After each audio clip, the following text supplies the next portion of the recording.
Hello everyone, आप सभी लोगों का स्वागत है टीचिंग परीक्षा के आज के इस वीडियो में, जिसके अंदर में फ्रेंड्स हम लोग बीपीएससी टीआरई 3.0 और 4.0 के लिए एक बहुत ही इंपॉर्टेंट वाला सेशन करेंगे।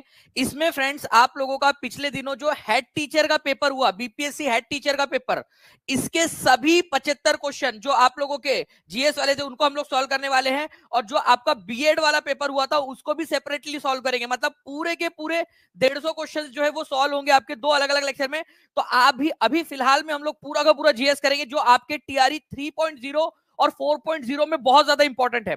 नाउ फ्रेंड्स, एक चीज आपको बता दूं कि एग्जाम में आप लोगों के वही प्रश्न पूछे गए थे जो हम लोगों ने किए हुए क्वेश्चन से, आप लोगों के पेड क्लास में से क्वेश्चन आए थे पूरे के पूरे। मैं आपको स्क्रीनशॉट के साथ में, जीआईएफ के साथ में दिखा दूंगा, पूरी व्याख्या के साथ, कंप्लीट एक्सप्लेनेशन के साथ में हम लोग करेंगे। चाहे वो आपके जीके के क्वेश्चन हो, चाहे वो मैथ्स के क्वेश्चन हो, चाहे आपके साइंस के क्वेश्चन हो, चाहे रीजनिंग के क्वेश्चन हो, सभी क्वेश्चंस को सॉल्व किया जाएगा विद कंप्लीट एक्सप्लेनेशन। और इसके बाद में आप लोगों के लिए एक टेस्ट भी है, और वो टेस्ट कैसे आपको मिलेंगी वो भी मैं आपको बताऊंगा। लेकिन उससे पहले जितने लोग यहाँ पर में जुड़ चुके हैं फ्रेंड्स, एक बार सभी से रिक्वेस्ट करूंगा, बहुत मेहनत लगी है, सुबह तक जाग कर जो है, रात भर जो है हम लोगों ने किया, सुबह सुबह तक जो है फ्रेंड्स इसको कंप्लीट किया। अभी भी टेक्निकल इशू आया था, उसको भी सॉल्व करवाए। तो आप लोगों का एक लाइक आज तो यहाँ पर में बनता है सभी लोगों का, जल्दी से, और एक एक बार शेयर कर देंगे। एक एक बच्चा भी अगर शेयर कर देगा ना, लगेगा यार कि पूरी मेहनत जो है यहाँ पर में वसूल हो गई। बच्चे भी उतना ही प्यार करते हैं जितना हम लोग उनसे करते हैं।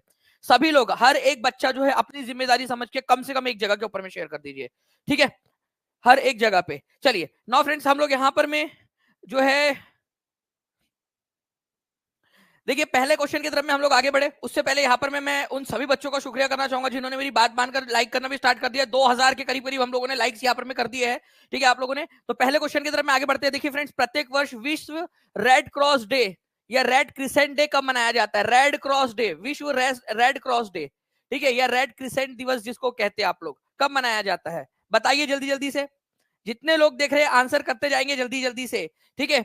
और मुझे उम्मीद है फ्रेंड्स कि आप लोगों की तरफ में जो है वो, आप लोग मोस्ट प्रोबेबली पोल भी यहाँ पर में आप लोग दे रहे होंगे, ठीक है। पोल के अंदर में भी अगर पोल आप लोगों की तरफ में आया है, ठीक है, वैसे मैं कोशिश कर रहा हूँ यहाँ पर में पोल चला जाए आप लोगों की तरफ में, ठीक है। देखिए फ्रेंड्स, अगर मैं बात करूं विश्व रेड क्रॉस डे की, तो आप लोगों को इसके बारे में हम लोगों ने डायरेक्टली पढ़ा था। आप लोग देख सकते हो ये ऐप जो है हमारी पेड क्लास का यहाँ पर में स्क्रीन, ये हमारा जीआईएफ फाइल। ओके, विश्व एथलेटिक्स दिवस 7 मई को मनाया जाता है आप लोगों का, और विश्व रेड क्रॉस दिवस जो है वो 8 मई को मनाया जाता है। विश्व रेड क्रॉस दिवस, दानी सर 2 मिनट के लिए रुकेंगे क्या बस, ठीक है। देखिए विश्व रेड क्रॉस दिवस जो है आप लोगों का मनाया जाता है 8 मई को, ठीक है। तो 7 मई को विश्व एथलेटिक दिवस, ठीक है, और विश्व रेड क्रॉस दिवस 8 मई को मनाया जाता है आप लोगों का। डायरेक्टली आप लोगों का पेड क्लास का क्वेश्चन, ठीक है, ये कल आया आप लोगों के एग्जाम के अंदर में। नाउ फ्रेंड, नेक्स्ट क्वेश्चन की तरफ में आगे बढ़ते हैं। निम्नलिखित में से कौन सा वाला कथन सही है, ये चुनना है आप लोगों ने, ठीक है। बताइए जल्दी से इस पर्टिकुलर क्वेश्चन का आंसर क्या होगा। केवल 57% बच्चों ने आंसर किया था, ठीक है। मुझे उम्मीद है कि जो बच्चों ने रिवीजन किया होगा फ्रेंड्स क्लास के अंदर में, वो लोग तो बहुत आसानी से इस क्वेश्चन का आंसर कर पा रहे होंगे, ठीक है। अभी भी कह रहा हूं आप लोगों को, जो बच्चे अपनी सफलता सुनिश्चित करना चाहते हैं टीचिंग परीक्षा के साथ में जुड़ सकते हैं। लाला लाजपत राय भारतीय राष्ट्रीय कांग्रेस के अध्यक्ष कभी भी नहीं चुने गए थे, ये बोल रहा है यहाँ पर में। दूसरी बात, ठीक है, महात्मा गांधी का जन्म गांधीनगर में हुआ था, भगत सिंह ने फॉरवर्ड ब्लॉक गठित किया था। अरे मेरे लाल, मेरे हरे, मेरे नीलो, फॉरवर्ड ब्लॉक किसने गठित किया था? कितने बार बताया हो तुम लोगों को मैंने? सुभाष चंद्र बोस ने गठित किया था, सुभाष चंद्र बोस ने, बहुत सारे बार बता चुका हूं आप लोगों को, ठीक है। 1939 के अंदर में इन्होंने गठित किया था जब कांग्रेस से इस्तीफा दिया था उन्होंने। तो ये तो डायरेक्टली एलिमिनेट हो गया आप लोगों का, ठीक है। तो आपका जहां जहां पर में भी 3 दिया हुआ है, ठीक है, आप लोगों से क्या बोला है, कौन सा वाला सही है? ये तो सही बिल्कुल भी नहीं है, ठीक है।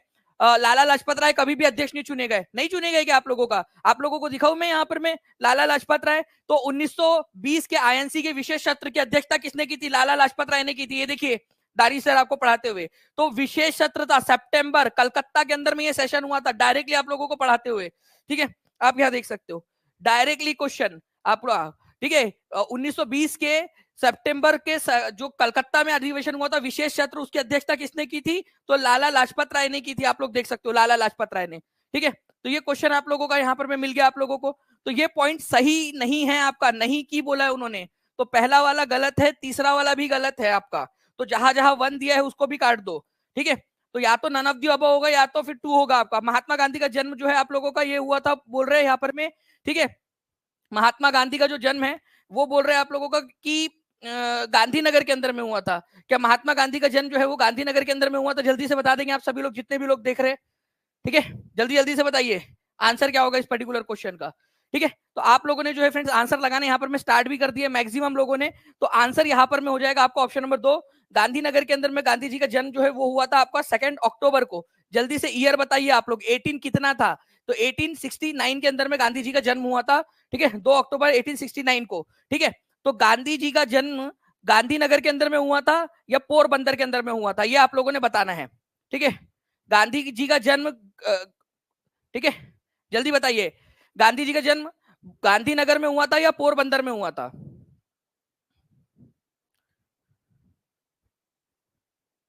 वेरी गुड, बहुत बढ़िया फ्रेंड्स। ठीक है, तो बहुत सारे बच्चे जो यहाँ पर मैं लगा रहे गांधीनगर नहीं है, ठीक है, वो पोरबंदर है, पोरबंदर, पोरबंदर, ये याद रखना है आप लोगों ने फ्रेंड्स, पोरबंदर के अंदर में, पोरबंदर जिले के अंदर में हुआ था, गांधीनगर के अंदर में नहीं हुआ था। तो आंसर आप लोगों का क्या होगा यहाँ पर में 1, आप लोगों का 2 को भी एलिमिनेट करेंगे आप लोग, तो आंसर आप लोगों का ऑप्शन नंबर ई हो जाएगा, नन ऑफ दी अबव। ठीक है, इस तरीके से आप लोगों ने लगाना था इस पर्टिकुलर क्वेश्चन को। तो आंसर क्या होगा आप लोगों का? आंसर आप लोगों का होगा ऑप्शन नंबर 5 या ऑप्शन नंबर जो ई है आप लोगों का, none of the above, Porbandar के अंदर में हुआ था। तो गांधीनगर नहीं, पोरबंदर आप लोग जो है आंसर लगाएंगे। तो जितने बच्चों ने यहां पर मैं आंसर लगाया था बी, ठीक है, उनका गलत है, E is the correct answer, Porbandar. Okay, और तारीख क्या है आपकी ये लिख देंगे सभी लोग, 2 अक्टूबर 1869 के अंदर में। ठीक है, 1969 के अंदर में, तुम्हारे पापा मम्मी की उम्र के है क्या गांधी जी? 1869। ओके, तो E is the correct answer, यहां पर मैं आप देख सकते हो आंसर ई हो जाएगा। नेक्स्ट क्वेश्चन की तरफ में हम लोग आगे बढ़ते हैं फ्रेंड्स। ठीक है, आप लोग देख लीजिए, नेशनल हेराल्ड आप लोगों से पूछा जाएगा नेक्स्ट बार में, नेशनल हेराल्ड जो है आप लोगों को किसने शुरू किया था? पंडित जवाहरलाल नेहरू ने। अगले बार के लिए क्वेश्चन को इंपॉर्टेंट है, सुभाष चंद्र बोस फॉरवर्ड नाम का एक अखबार निकाला था और फॉरवर्ड ब्लॉक नाम से जो है उन्होंने स्टार्ट भी किया था। नेक्स्ट, लाला लाजपत राय जो है 1920 के कांग्रेस अधिवेशन के अध्यक्ष थे। Okay, now right to education act 2009 कब अस्तित्व में आया था, कब फोर्स में आया था? सारे के सारे बच्चे जो है फ्रेंड्स यहाँ पर मैं लाइक कर देंगे, तब मजा आएगा आप लोगों का। इतना बढ़िया सेशन, पूरा का पूरा एक्सप्लेनेशन के साथ में। ठीक है, पूरा का पूरा एक्सप्लेनेशन के साथ में आप लोगों का। तबीयत ठीक नहीं लग रही है सर आपकी, रंजना जी देखिए तबीयत ठीक है, बट एक्चुअली कल रात भर आप लोगों के लिए काम किया है, सुबह सुबह 7 बजे जाकर सोए, फिर सुबह उठ के वापस से आ गए, थोड़े देर सो गए, और फिर कंटिन्यूअस काम कर रहे हैं, इस वजह से गला बैठ गया, आवाज बैठ गई है। और इसलिए मैं चाहता हूं कि जब हम अपने तरफ से पूरा प्यार अपने बच्चों को दिखा रहे हैं, तो हर एक बच्चा जो है अपनी जिम्मेदारी निभाए। जब हमने पूरी नींद अपनी कुर्बान कर दी आप लोगों के इस सेशन के लिए, ताकि आपको ये सारे क्वेश्चन याद करवा सके, तो एक एक बच्चे ने अपना यहाँ पर में प्रतिसाद देना चाहिए। एक एक बच्चे ने एक एक जगह पे भी अगर शेयर कर दिया फ्रेंड, तो मुझे लगेगा कि मेरी मेहनत सफल हो गई। राइट टू एजुकेशन एक्ट 2009 कब अस्तित्व में आया था आपका? तो ये आप लोगों का 1 अप्रैल 2010 को अस्तित्व में आया था, ये याद रखना है आप सभी लोगों ने, इंपॉर्टेंट वाला पॉइंट है आप लोगों का। ठीक है जी, सर ये क्वेश्चन भी पढ़ाए थे आप पेड बैच में, बिल्कुल किरण सिन्हा जी बिल्कुल सही कह रहे हो आप, क्वेश्चंस आपको करवाए हुए हैं आप लोगों के। आर्टिकल नंबर 21A आप लोगों का, ठीक है, आर्टिकल नंबर 21A जो है ये आपका ऐड किया गया था 86वें संविधान संशोधन के जरिए। ये क्वेश्चन लिखो सभी लोग, ये क्वेश्चन अगली एग्जाम के लिए इंपॉर्टेंट है, अभी से बता रहा हूं आप लोगों को। ठीक है, 86वें संविधान संशोधन 2002 के जरिए 21A ऐड किया गया था। कौन से संविधान संशोधन के जरिए? 86वें संविधान संशोधन के जरिए। इसमें यह बोला गया था कि एक कानून बनाएंगे, और हमने कानून बनाया आपका 2009 में। ठीक है, आरटीई अधिनियम 2009, जिसको लागू किया 1 अप्रैल 2010 को। देखिए, पहले 21A ऐड किया 2002 के अंदर में, ठीक है, फिर उसके जरिए कानून बनाया 2009 के अंदर में, और इसको लागू किया 1 अप्रैल 2010 को। लागू कब किया, ये वाला क्वेश्चन था आप लोगों का। तो आंसर आपका हो जाएगा जो है यहाँ पर में ऑप्शन नंबर ए। ठीक है, तो इसको याद रखना था आप लोगों ने। नाउ अब देखिए friends, the most important question, और मुझे ये क्वेश्चन बहुत पसंद आया। ठीक है, मुझे पर्सनली ये क्वेश्चन बहुत पसंद आया एग्जाम का। ठीक है, ओके,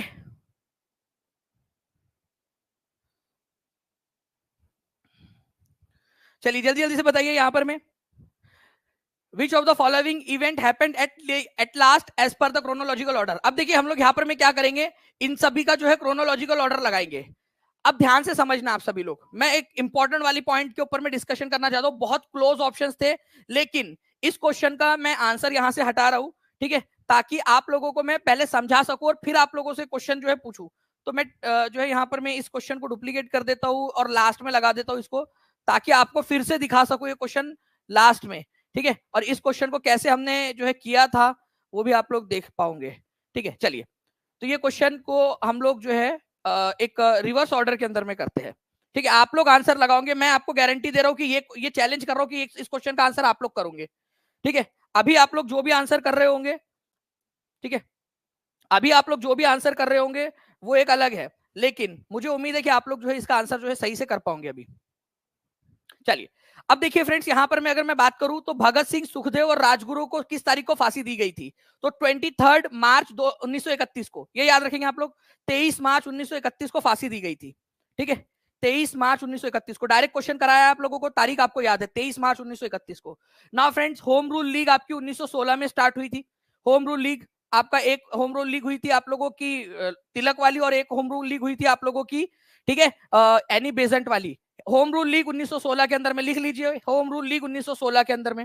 ठीक है, उसके बाद में जो है फ्रेंड्स आप लोगों का हम लोगों ने देखा था कि खिलाफत आंदोलन आप लोगों का 1919 के अंदर में जो है खिलाफत कमेटी का गठन किया गया था। तो खिलाफत आंदोलन आपका 1919 में स्टार्ट हुआ था, 1919 के अंदर में। ठीक है, 17 अक्टूबर 1919 को खिलाफत दिवस मनाया गया था। Very very very important question, जो बच्चा आगे की एग्जाम के अंदर में 1 नंबर अर्जित करना चाहता है, इस पॉइंट को लिखो। ये बार बार आपको याद कराया, 17 अक्टूबर 1919 को खिलाफत दिवस मनाया गया था। ये क्वेश्चन आएगा एग्जाम के अंदर में आप लोगों का, खिलाफत दिवस कब मनाया गया था?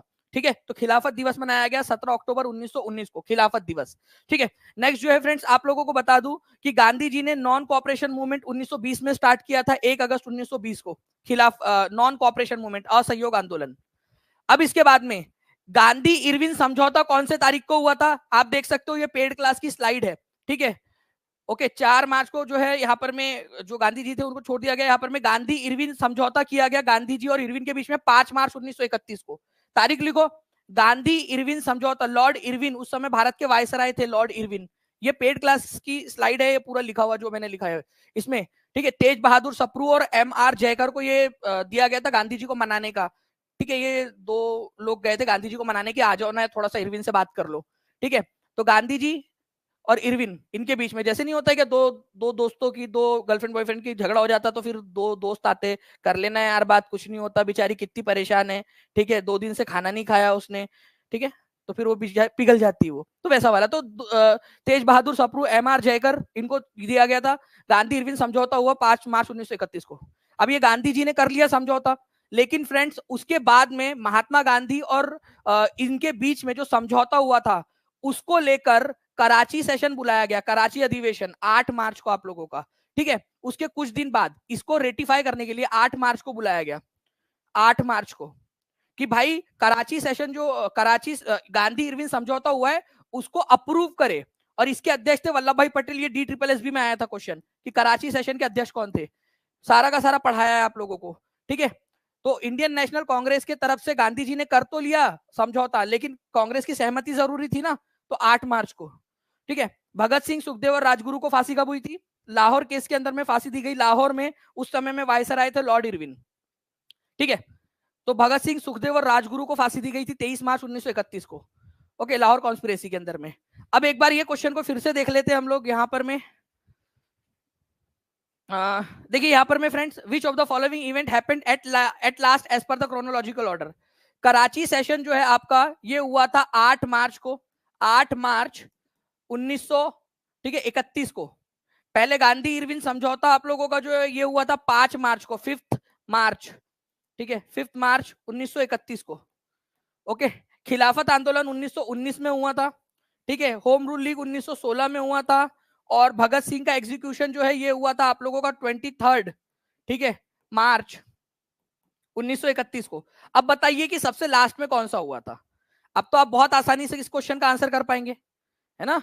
इस क्वेश्चन का आंसर बहुत ही आसानी से कर पाएंगे आप लोग, क्योंकि आप लोगों का डायरेक्टली आंसर आ गया फ्रेंड्स यहां पर में कि सबसे लास्ट में जो हुआ था वो हुआ था ऑप्शन नंबर ई वाला इवेंट। लिख दीजिए सभी के सभी लोग कमेंट के अंदर में। 3500 बच्चे देख रहे हैं, 2800 लाइक्स हुए, ये तो बहुत गलत बात है यार। ठीक है, हर एक बच्चा यहाँ पर मैं सेशन को लाइक एंड शेयर करते रहेंगे, और चैनल को, टीचिंग परीक्षा चैनल को सब्सक्राइब करके बेल आइकन दबा दीजिए अगर आप चाहते हो कि ऐसे ही और भी सेशंस आप लोगों के लिए करवाए जाए। ठीक है, तो यहाँ पर में E is the correct answer, यहाँ पर में आप इसको करेक्शन कर लेना, वो टाइपो है एक। ठीक है, E is the correct answer. Next question की तरफ में हम लोग आगे बढ़ते हैं हमारे।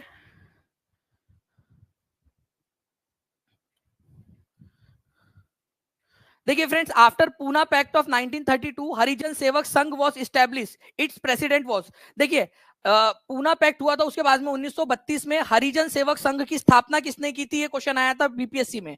हरिजन सेवक संघ की स्थापना की थी फ्रेंड्स, ठीक है, गांधी जी ने, ठीक है, गांधी जी जो थे उन्होंने इसकी स्थापना की। लेकिन इसके पहले अध्यक्ष कौन थे, इसके प्रेसिडेंट कौन थे, संस्थापक अध्यक्ष, तो ये थे फ्रेंड्स आप लोगों के, ठीक है, घनश्याम दास बिड़ला जी, ठीक है, तो घनश्याम दास बिड़ला जी थे उसके प्रेसिडेंट, पहले प्रेसिडेंट। तो यहाँ पर मैं घनश्याम दास बिड़ला तो दिया ही नहीं है, तो यहाँ पर अच्छा यहाँ लास्ट में दिया हुआ है आपका ऑप्शन नंबर ई में घनश्याम दास बिड़ला जी। तो घनश्याम दास बिड़ला जी यहाँ पर में देखिए ऑप्शन भी कहीं पे none of the above, more than of the above, कहीं पे पांचों ऑप्शन दे दिए गए, मतलब उल्टा पुल्टा दिया है पूरा का पूरा इन्होंने। तो घनश्याम दास बिड़ला जी जो है इसके अध्यक्ष थे। अमृतलाल ठक्कर जो है इसके सेक्रेटरी थे, ठीक है, सेक्रेटरी थे, पहले सेक्रेटरी, और ये इसके पहले प्रेसिडेंट थे, प्रेसिडेंट, ये याद रखना है आप लोगों ने, ठीक है। हरिजन सेवक संघ के 1932 में गांधी जी ने इसको स्टार्ट किया था, हरिजन सेवक संघ, घनश्याम दास बिड़ला, डायरेक्टली याद रखिए, महात्मा गांधी अध्यक्ष नहीं थे, महात्मा गांधी संस्थापक थे, अध्यक्ष कौन थे यहाँ पर में, ठीक है, ठीक है, ये याद रखना है आप लोगों ने, घनश्याम दास बिड़ला जी थे। तो E is the correct answer आप लोगों का, हरिजन सेवक संघ, ठीक है, इसकी स्थापना गांधी जी ने की थी, ये याद रखेंगे आप लोग। और किंग्सवे कैंप दिल्ली के अंदर में आज इसका हेडक्वार्टर है, ये याद रखना है आप लोगों ने इसका। अच्छा ये देखिए आप लोगों को यहाँ पर मैं बताया भी था मैंने पढ़ाते समय कि इसके पहले प्रेसिडेंट घनश्याम दास बिड़ला जी थे और इसके सेक्रेटरी थे अमृतलाल ठक्कर। यहाँ पर मैं डायरेक्टली आपको बताया था कि इसके पहले अध्यक्ष घनश्याम दास बिड़ला जी थे, ठीक है, तो ये सब पढ़ाया हुआ है आप लोगों का। नाउ फ्रेंड्स एक और क्वेश्चन देखते हैं, 1946 में गठित अंतरिम सरकार में जगजीवन राम को कौन सा विभाग दिया गया था, क्या कहा था मैंने, ट्रिक याद आ रही है क्या बच्चों को, आपको पढ़ाते समय एक बात बोला था मैंने, भाई बाबू जगजीवन राम का नाम सुनते ही अपने को जो नहीं क्या बाबूजी, ठीक है, वो जो है एकदम मजदूरों वाली फीलिंग आती है। वैसे मैं बहुत रिस्पेक्ट करता हूँ जगजीवन राम जी की, लेकिन फिर भी एक ठीक है कि भाई जगजीवन राम, ठीक है, एक श्रम वाला कि एक मजदूर वाला या लेबरस काम करते होंगे, बहुत मेहनती इंसान होगा, ठीक है, अपने घर के लिए बहुत काम करता हूँ, तो ये बताया था कि नहीं आप लोगों को मैंने कि जैसे ही बाबू जगजीवन राम आ जाए लगा देना श्रम मंत्री, ठीक है, तो लेबर मिनिस्टर बनाया गया था इनको अंतरिम सरकार के अंदर में। डायरेक्ट क्वेश्चन आप लोगों का, लीजिए, जितने भी बच्चों ने क्लास की थी उन लोगों का फायदा हो गया, ठीक है। तो यहाँ पर मैं, और ये हेड टीचर का एग्जाम है, मतलब आप जो है प्राइमरी के अंदर में लगभग जो प्रिंसिपल वाली पोस्ट होती है उस पोस्ट के लिए एग्जाम था ये आपका। तो ये टीआरई के अंदर में वाले बच्चे उस क्वेश्चन को सॉल्व कर पा रहे हैं अब हमारे, श्रम मंत्री थे, ये याद रखना है आपने। तो देख सकते हो आप लोग, बाबू जगजीवन राम श्रम और पुनर्वास मंत्री थे, ये आपको बताया था, और हाईलाइट भी किया था उल्टा कि ये याद रखना, राजेंद्र प्रसाद खाद्य एवं कृषि मंत्री थे, ये याद रखना है आप लोगों ने, प्रसाद, ठीक है, खाद्य एवं कृषि मंत्री, इंपॉर्टेंट है आपका, ओके। चलिए, तो ये 2 पॉइंट बहुत इंपॉर्टेंट है, इसको याद रखिए आप सभी लोग। अच्छा, वित्त मंत्री पूछा है आप लोगों से एक जगह पे, और ठीक है, यहां पर में वित्त मंत्री तो जॉन मथाई, इसको भी याद रख लीजिए आप लोग, वित्त मंत्री कौन थे, ठीक है।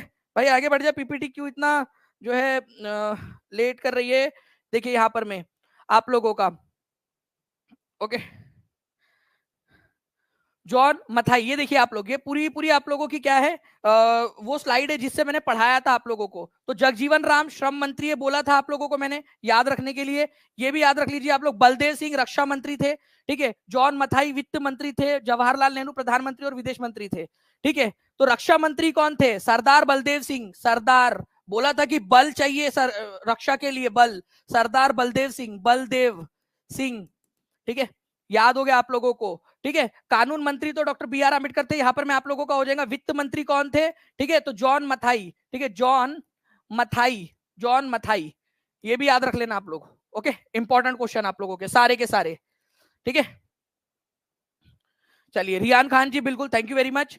आगे बढ़ते हम लोग फ्रेंड्स, बाकी आप लोगों को एक एक क्वेश्चन मैं आपको देता हूं, हेल्थ मिनिस्टर कौन थी और ट्रिक क्या हमने देखा था, हेल्थ मिनिस्टर कौन थी हमारे भारत की उस समय में, हेल्थ मिनिस्टर, और उसकी ट्रिक क्या थी ये आप लोग मेरे को बताएंगे, जितने भी बच्चों ने क्लास की है अटेंड वो मुझे बताएंगे। और अभी भी फिर से कह रहा हूं, सक्सेस सुनिश्चित करना है तो कुछ भी लोग बोलते रहे, यहाँ पर मैं डिमोटिवेट करने वाले बहुत सारे लोग आपको मिल जाएंगे जो खुद से पढ़ लेते हैं, ठीक है, लेकिन दूसरों को डिमोटिवेट करते हैं। अभी भी मैं आपसे कह रहा हूं, आप लोगों की भलाई के लिए जो बच्चों करना चाहते हैं वो पढ़ सकते हैं अच्छे से टीचिंग परीक्षा के साथ में, ठीक है, चाहे ऐप से पढ़िए चाहे टीचिंग परीक्षा के यूट्यूब चैनल से पढ़िए, पढ़ते रहिए आप सभी लोग, लेकिन ठीक है।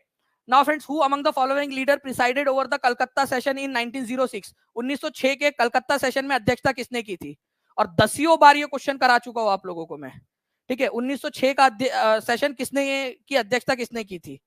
ठीक है, 1906 की, और डायरेक्ट बताया था आप लोगों को समझाते हुए कि ये क्वेश्चन आएगा आप लोगों का। ओके, तो देखिए अगर हम लोग जो है आंसर इसको लगाए, मैं चाहूंगा टीम से रिक्वेस्ट करूंगा कि आंसर से पहले हम लोग जो है अगर ये दिखा सके पहले, फिर बच्चे आंसर करें इसका। ठीक है, तो आप इसको देखिए, कांग्रेस सेशन ऑफ 1906, दादा भाई नौरोजी ने अध्यक्षता की थी। ठीक है, सेल्फ गवर्नेंस का पहली बार या स्वराज का पहली बार इंडियन नेशनल कांग्रेस के सेशन में पहली बार स्वराज शब्द का इस्तेमाल जो है इसी में किया गया था। देखिए स्वराज शब्द का इस्तेमाल। ओके, तो 1906 सेशन ऑफ 1906 दादा भाई नौरोजी, ये याद रखना है आप सभी लोगों ने, अध्यक्षता की थी। तो 1906 के सेशन में किसने अध्यक्षता की? दादा भाई नौरोजी। तो यहाँ दादा भाई नौरोजी नहीं दिया है, तो आंसर ऑप्शन नंबर ई हो जाएगा। ऐसे करना था आप लोगों ने। ठीक है, आंसर इज ऑप्शन नंबर ई। ठीक है, क्या होगा आंसर? आप लोग लिखो यहाँ पर, में 1906 के सेशन के अध्यक्ष कौन थे, आप लोग लिखोगे जल्दी से, सारे के सारे बच्चे लिख देंगे। ई नहीं लगाना है आप लोगों ने, लिखना है क्या है आंसर। ठीक है, डायरेक्ट आंसर का नाम लिखना है। 3400 से ज्यादा बच्चों ने लाइक कर दिया है फ्रेंड्स। मुझे उम्मीद है कि सारे लोगों ने सेशन को लाइक करने के साथ साथ में चैनल को सब्सक्राइब करके बेल आइकन भी दबा दिया होगा आने वाले वीडियोस के ऐसे ही आप लोगों के अपडेट्स के लिए। ठीक है, तो यहाँ देख सकते हो 1906, ये लिस्ट आपको पेड क्लास में दी गई है। दादा भाई नौरोजी, स्वराज शब्द का परिचय इसी सेशन में हुआ था, कलकत्ता में हुआ था ये सेशन। ठीक है, हिंदी इंग्लिश दोनों में अवेलेबल है। Now friends, who among the following leader presided over the Calcutta session in 1906? ठीक है, answer none of the above हो जाएगा, ई। नाउ फ्रेंड, भारतीय राष्ट्रीय कांग्रेस का द्वितीय अधिवेशन कहां पर में हुआ था, सेकंड अधिवेशन? जल्दी बताइए आप लोग, जल्दी से आंसर कर दीजिए। पोल भी आप लोगों की तरफ में जो है फ्रेंड्स आ गया है, पोल के अंदर में भी आप लोग आंसर कर सकते हो। पहला सेशन कहाँ हुआ था, दूसरा सेशन कहाँ हुआ था, सारी चीजें आपको पढ़ाया है। 4000 से ज्यादा बच्चे देख रहे हैं हमारे साथ में, जल्दी से आंसर करते रहिए। इसके बाद में आप लोगों को साइंस का भी लेक्चर देखना है। इसके बाद में आप लोगों ने फ्रेंड्स मैथ्स का, रीजनिंग के लेक्चर्स भी आप लोगों ने देखने हैं। आप लोगों के लिए पूरा इंतजाम किया गया है आप लोगों के लिए, ताकि आप लोग ये इंपॉर्टेंट वाले क्वेश्चन, ये और एक्चुअल क्वेश्चन है आप लोगों के, बीपीएससी हेड टीचर का क्वेश्चन पेपर है पूरा का पूरा, पूरा अच्छे से देखिए आप लोग, आपके काम आएगा। तो भारतीय राष्ट्रीय कांग्रेस का द्वितीय अधिवेशन कहां पर में हुआ था आप लोगों का? पहला अधिवेशन जो है फ्रेंड्स ये हुआ था बॉम्बे में, दूसरा वाला आप लोगों का हुआ था, ठीक है, कलकत्ता के अंदर में। तो आंसर इसका ऑप्शन नंबर ए हो जाएगा। यहां पर मैं आप लोग देखिए 1986 का, ठीक है, यहां पर मैं आप देख सकते हो 1886 का 1886 का सेशन, अध्यक्षता किसने की थी? ये सेकंड नंबर का सेशन था, बोला भी था आप लोगों को सेकंड नंबर का सेशन है। किसने किया था? दादा भाई नौरोजी इसके अध्यक्ष थे। डायरेक्टली क्लास का आप लोगों की स्लाइड देखिए आप लोग। ओके, तीसरा वाला जो सेशन था 1887 का मद्रास में हुआ था, सैयद बदरुद्दीन तैयब जी पहले मुस्लिम अध्यक्ष थे उसके। तो ये हमने देखा था 1886 का सेशन कौन से नंबर का सेशन है, सर लिख के बताएंगे क्या प्लीज एक बार, कौन से नंबर का सेशन था? ठीक है, तो 1886 वाला जो सेशन था आप लोगों का, वो सेशन था आप लोगों का सेकंड नंबर का सेशन। ठीक है, कलकत्ता के अंदर में हुआ था, दादा भाई नौरोजी अध्यक्ष थे, सेकंड नंबर का सेशन था ये इंडियन नेशनल कांग्रेस का। ठीक है, कहा हुआ था? कलकत्ता के अंदर में होता, दादा भाई नौरोजी अध्यक्ष थे। डायरेक्ट डायरेक्ट क्वेश्चन आप लोगों का। ठीक है, बीपीएससी वाले आपकी क्लास देख रहे हैं पेपर बनाते हुए, अजय वर्मा जी बिल्कुल हो भी सकता है। ठीक है, ये वो स्लाइड है फ्रेंड्स पेड क्लास की जिससे हमने पढ़ा था 1886 में कलकत्ता अधिवेशन, दादा भाई नौरोजी। 1887 का मद्रास में हुआ था session, Syed Badruddin Tyab ji first Muslim अध्यक्ष, सुपर टेट में आया था ये question. 8 schedule of Indian constitution deals with, 8वीं शत। अब देखिए कुछ लोग कहेंगे कि सर ये क्यों बता रहे हो आपके हमारे इसमें से आया, भाई आया तो आया, तुम्हारे इसमें से आया तो तुम बता दो। ठीक है, पढ़ाया तो डंके की चोट पे कहते आया तो आया, तुमको दर्द क्यों होता है कुछ लोगों को, सर ये मत बताया करो कि हम पढ़ाए थे इसलिए आया। अरे भाई बाकी लोगों को कॉन्फिडेंस भी तो देना है। तुम क्या चाहते हो कि तुम अकेले पढ़ लो, बाकी लोग ना पढ़े, बाकी लोगों में कॉन्फिडेंस जनरेट ना हो, वो पूरी मेहनत लगा के ना पढ़े? ठीक है, तो कुछ लोग होते हैं ना, सर ये मत बताओ आप। ठीक है, अब तो दूसरे लोगों में कॉन्फिडेंस कैसे आएगा कि वो जो पढ़ रहे उसी में से आ रहा है? ओके, वो क्या चाहते हैं, ऐसे जो लोग होते हैं ना, वो चाहते खुद से पढ़ ले, बाकी लोगों में कॉन्फिडेंस ना आए करके। चलिए, तो यहां पर मैं 8वीं अनुसूची की बात करें, इंडियन कॉन्स्टिट्यूशन की डील विथ, आप लोगों का जब आपको पता होता है ना कि जहां से आप पढ़ रहे हो वहां से जो है आपके क्वेश्चन आ रहे हैं। ठीक है सर, अभी तक बहुत होपलेस था, पता नहीं क्या पढ़ूं क्या नहीं, बट अब क्वेश्चन देखकर लग रहा है कॉन्फिडेंस आ गया। देखिए शिवम सिंह ने अभी बोल दिया कि अब कॉन्फिडेंस आ गया उनको। ठीक है, शिवम सिंह का कमेंट दिखा दिया जाए यहाँ पर में। 8th schedule of the Indian constitution deal with, 8वीं अनुसूची। तो देखिए फ्रेंड्स, 8वीं अनुसूची आप लोगों की आपको बताया था, पहली अनुसूची, दूसरी, तीसरी, चौथी, पांचवी, छठवीं, सातवीं, आठवीं, सारी आपको पढ़ाया है। 8वीं अनुसूची के बारे में बताया था, भारतीय भाषाओं के बारे में दिया गया आप लोगों को। ठीक है, 8वीं अनुसूची देखिए दानिश सर अपनी उंगलियों से लिखते हुए। ठीक है, 8वीं अनुसूची भारतीय भाषाओं के बारे में है। 8वीं अनुसूची याद कर लेना, बोला भी था मैंने आपको कि 8वीं अनुसूची, ठीक है, जिसमें 22 भाषाएं हैं। 8th अनुसूची, 8वीं अनुसूची, देखिए आप लोगों से बोला भी है कि 9वीं अनुसूची जो है आप लोगों की किस बारे में है, 10वीं, 9वीं, ठीक है, 10वीं, 11वीं, 12वीं वो भी पढ़ाया है। 12 अनुसूची अब पूरी की पूरी आप लोगों को। ओके, तो 8वीं अनुसूची आपकी लैंग्वेजेस, कितनी भाषाएं हैं, भाषाएं कितनी है, भारतीय भाषाओं के बारे में जानकारी दी गई है। जल्दी बताइए आप लोग, आंसर कितना हो जाएगा आप लोगों का? आंसर हो जाएगा आप लोगों का, ठीक है, 22 भाषाएं हैं इसके अंदर में। Direct question. ऑफिशियल जो है लैंग्वेजेस की आधिकारिक भाषाओं का उल्लेख कौन सी वाली अनुसूची में किया गया? ये क्वेश्चन देखिए, ये पढ़ा था हमने स्लाइड। बी ऑप्शन को मैंने यहाँ काट भी दिया था, आपका 2 बार आ गया था। तो 8th शेड्यूल, 8वीं अनुसूची के अंदर में दिया था। ठीक है, 22 भाषाओं का उल्लेख। ठीक है, कौन कौन सी 22 भाषाएं है पूरी लिस्ट आप लोग देख सकते हो। ठीक है, पूरी की पूरी 22 भाषाएं आप लोग यहाँ पर में देख सकते हो। चलिए नेक्स्ट क्वेश्चन की तरफ में आगे बढ़ते हैं friends. Saurology is the study of, saurology कौन सी स्टडी है? जल्दी से बताएंगे आप लोग, सूरोलॉजी किसकी स्टडी है? जल्दी जल्दी से आंसर करिए। सूरोलॉजी इज द स्टडी ऑफ। मैं आप लोगों को कुछ इंपॉर्टेंट वाले फैक्ट्स बताऊंगा फ्रेंड्स, मैं और चाहूंगा कि उनके बारे में आप लोग कम से कम पढ़कर आए। ठीक है,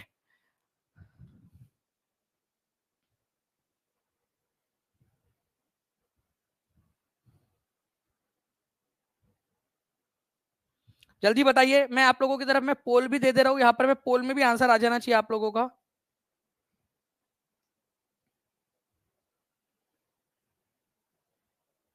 चलिए, पोल भी आप लोगों के पास में आ चुका है। Study of, saurology is the study of, किसकी स्टडी है सूरोलॉजी?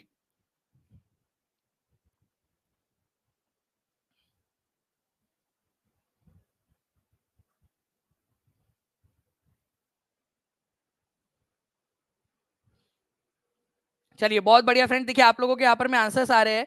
मैं आप लोगों को बताना चाहूंगा कि अलग अलग जो चीजें हैं, जैसे आप लोगों की अभी क्या आप लोगों से पूछा जाएगा, ठीक है, एपिडेमियोलॉजी जो है आप लोगों की क्या होती है?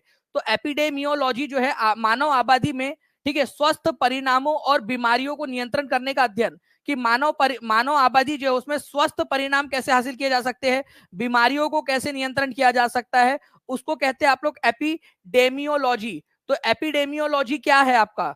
तो मानव के अंदर में बीमारियों को नियंत्रित करने का एक अध्ययन एपिडेमियोलॉजी कहलाता है। हिमेटोलॉजी, ठीक है, रक्त और रक्त विकारों का अध्ययन, हिमेटोलॉजी। आप जब ब्लड के बारे में पढ़ाई करते हो, ब्लड के बारे में जानकारी हासिल करते हो, तो रक्त और रक्त विकारों से संबंधित अध्ययन आप लोगों का।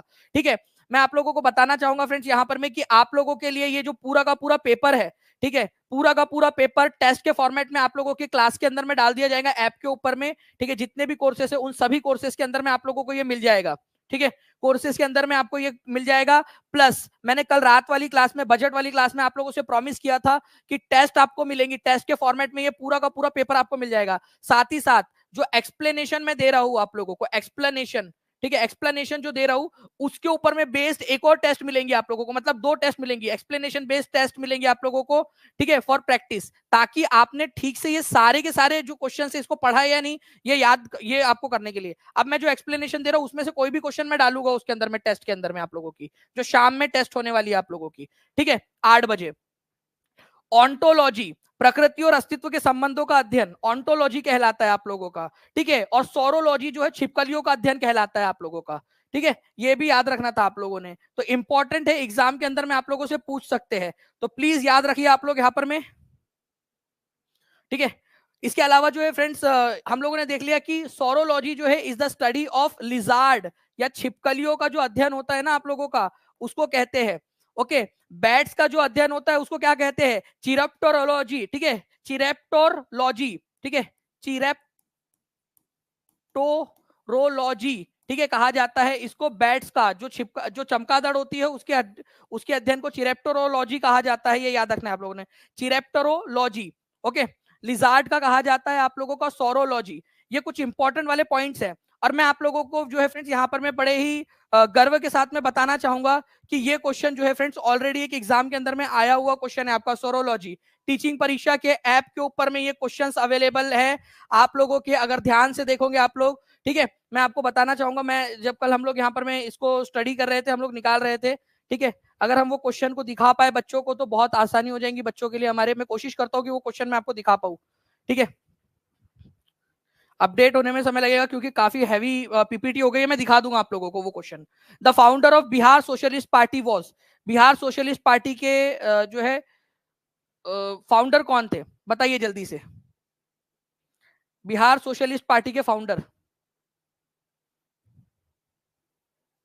जल्दी जल्दी से। 4346 बच्चे देख रहे हैं, 4000 के करीब लाइक्स आप लोगों ने कर दिए हैं। मुझे उम्मीद है कि आप हर कोई बच्चा जो है फ्रेंड्स एक एक जगह पे जरूर शेयर कर दिया होगा इसको।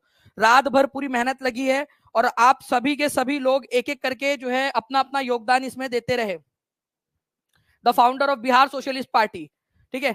तो देखिए अगर मैं बात करूं Bihar, the founder the who form the Bihar socialist party, Danish sir क्या कर रहे हैं आप ऐसे इस तरीके से, ठीक है। तो फूलन प्रसाद वर्मा और जयप्रकाश नारायण, ठीक है। देखिए डायरेक्टली क्वेश्चन, कब हुआ था इसका गठन? 1931 के अंदर में, ठीक है, बिहार सोशलिस्ट पार्टी का गठन हुआ था, ठीक है। आप लोग देख सकते हो बिहार सोशलिस्ट पार्टी, डायरेक्ट आपको पढ़ाते हुए बिहार सोशलिस्ट पार्टी का गठन, ओके, उसके बारे में आप लोगों को, बिहार सोशलिस्ट पार्टी 1931 में गठन हुआ आपका, ठीक है। इसके बाद में जो है फ्रेंड्स आपका कांग्रेस सोशलिस्ट पार्टी जो थी उसका भी गठन आप लोग ध्यान से देख लीजिए यहाँ पर मैं पढ़ाते हुए। बिहार सोशलिस्ट पार्टी अगर आप आ जाए आप लोगों से 1931, कांग्रेस सोशलिस्ट पार्टी आ जाए आप लोगों से तो 1934 आप लोगों का आंसर हो जाएगा। दोनों क्वेश्चन आप लोगों ने याद रखने हैं, पूरा बैठकर आपको पढ़ाया था कि जयप्रकाश नारायण इसमें शामिल थे, अनुग्रह नारायण सिन्हा थे कांग्रेस सोशलिस्ट पार्टी के अंदर में। इन्होंने एक अखबार भी निकाला था यहाँ पर में, वो भी हम लोगों ने देखा हुआ है इस पर्टिकुलर पॉइंट को आपका।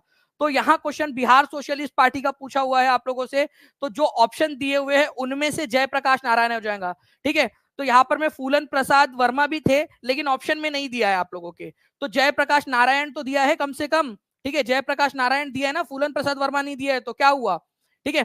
तो यहाँ पर में आंसर जयप्रकाश नारायण होगा इसका, डायरेक्ट क्वेश्चन जो हम लोगों ने पढ़ा हुआ है उसमें से, ठीक है। तो आप देख भी सकते हो यहाँ पर में दानिश सर आराम से सोचते हुए, आराम से धीरे धीरे पढ़ाते हुए डायरेक्टली जीआईएफ फाइल के अंदर में आप लोगों को दिख रहा है। ओके, ये देखिए आप लोग वो पूरी की पूरी स्लाइड जिससे मैंने पढ़ाया था, बिहार सोशलिस्ट पार्टी का गठन जो है आप लोगों का हुआ था, ठीक है, 1931 में, कांग्रेस सोशलिस्ट पार्टी 1934 के अंदर में। कांग्रेस सोशलिस्ट जो है पार्टी जो थी उसका जो है अखबार निकाला था उन्होंने कांग्रेस सोशलिस्ट नाम से, ठीक है, राम मनोहर लोहिया ने। तो राम मनोहर लोहिया कांग्रेस सोशलिस्ट पार्टी से जुड़े हुए थे।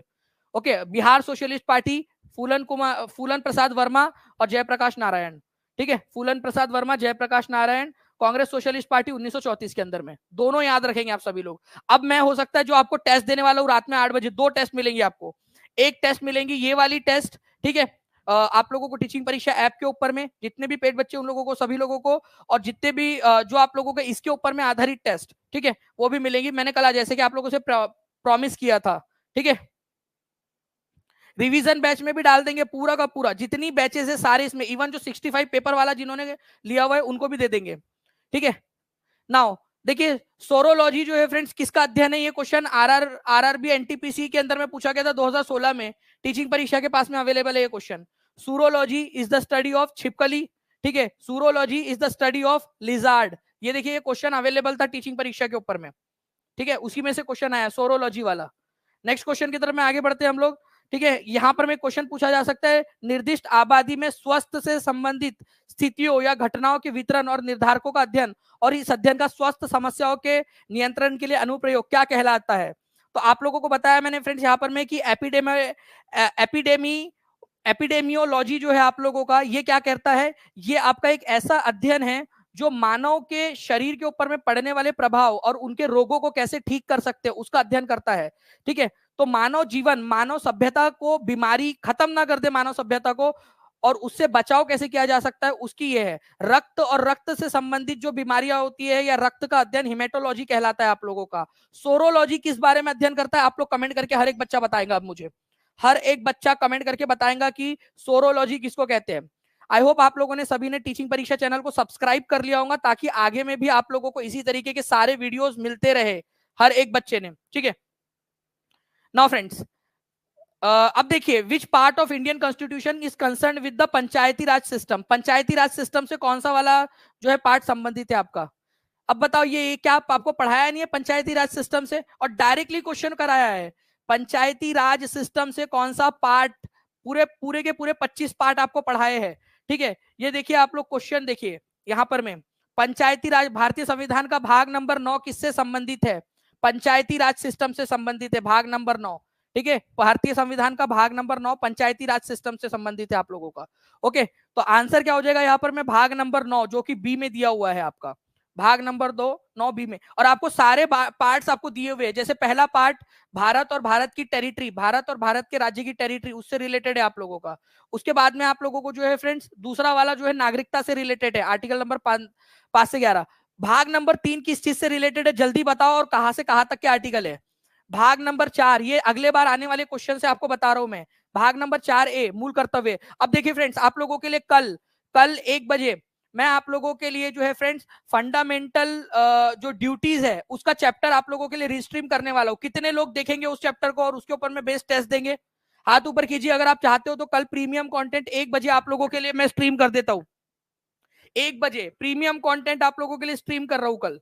ठीक है, मैं अभी से बता रहा हूँ रिकॉर्डेड लेक्चर रहेगा, लेकिन आप लोगों के लिए बहुत ज्यादा काम का रहेगा। जितने भी बच्चे देखना चाहते हैं उसके तुरंत बाद टेस्ट लेंगे हम लोग वहां पर में, उसकी लिंक आप लोगों को प्रोवाइड की जाएंगी। जो बच्चा पूरा लाइव देखेगा उसको वहीं पे लिंक दी जाएंगी, तो वो लिंक पर क्लिक करके वो उसको कर पाएगा। अगर चाहते हो तो फंडामेंटल राइट, और ज्यादा बच्चे ने अगर उस लेक्चर को, मैं चाहूंगा सर को कि सर प्लीज उस लेक्चर को जो है वो आप डाइवर्ट कर दीजिएगा इसके बाद में उस पर। ठीक है, ताकि कल जाके बच्चे उसको लाइक कर दे। अगर 500 प्लस लाइक्स उसके ऊपर में हो जाते हैं तो मैं आपको मूल कर्तव्य के साथ में और चीजें जोड़ दूंगा उसमें। ठीक है, प्यार दोनों तरफ से होना चाहिए। मैं पहले ही बोलता हूं हमेशा, एक तरफा प्यार का कोई मतलब नहीं होता। ठीक है, पार्ट नंबर 9 जो है पंचायत आप लोगों का होता है। पार्ट नंबर 9A नगर पालिकाओं से रिलेटेड है। ओके, नेक्स्ट क्वेश्चन की तरफ में आगे बढ़ते हैं फ्रेंड। जनरल गदर या गदर पार्टी का जो एक जनरल था ये किससे रिलेटेड है? और भाई आपको बता दूं, डायरेक्टली ये क्वेश्चन हम लोगों ने करवाया हुआ है। ठीक है, मैंने आपको बोला भी था पहले कि ये उर्दू भाषा के अंदर में सबसे पहले प्रकाशित हुआ था उर्दू भाषा के अंदर में। ठीक है आपका, तो सबसे पहले जो है ये आपका कौन से इसमें जो है वो हुआ था, ये आप लोगों को बताना था। ठीक है, तो गदर जो नाम का अखबार था फ्रेंड्स आप लोगों का, ये एक वीकली जर्नल था। स्टार्टिंग के अंदर में साप्ताहिक पत्र था स्टार्टिंग में। ठीक है, डायरेक्ट आपको पढ़ाया हुआ क्वेश्चन है ये। तो लाला हरदयाल गदर पार्टी की वन ऑफ द संस्थापक, any Besant new India, Mahatma Gandhi young India, Abul Kalam आजाद अल हिलाल, ये जो है अखबार के संस्थापकों में से थे। गदर मूवमेंट के समय में गदर नाम का अखबार निकाला गया था, वीकली न्यूज़पेपर था। स्टार्टिंग में उर्दू में आता था, फिर बाद में जो है इंग्लिश और पंजाबी और पश्तून में भी निकाला गया बाद में। स्टार्टिंग में उर्दू भाषा में था ये वीकली। 300 बच्चे कम है फ्रेंड्स यहाँ पर। मैं अभी 5000 का टारगेट कंप्लीट करने से जल्दी जल्दी से सभी लोग लाइक कर देंगे, तो मुझे उम्मीद है कि हम लोग जो है हमारे जो है 5000 के टारगेट तक पहुंच जाएंगे यहाँ पर में। ठीक है, 5000 के टारगेट तक पहुंच जाएंगे हम लोग। चलिए नाउ फ्रेंड्स, यहाँ पर में हम लोग नेक्स्ट क्वेश्चन की तरफ में आगे बढ़ते हैं। मुझे लगता है कि ये क्वेश्चन ठीक से दिखाई नहीं दे रहा है, तो इसको हम लोग ने टाइप कर दिया है। देखो ठीक से दिख नहीं रहा ना आपको, तो हमने टाइप कर दिया है। विच of the following pairs of the river and it's tributary is not correct? कौन सा वाला करेक्ट नहीं है? ठीक है, छात्र हित में आपके समर्पण के लिए बहुत बहुत आभार गुरुदेव जी, बहुत बहुत शुक्रिया कॉमरेड गुलशन जी। ठीक है, और आपको भी लाल सलाम,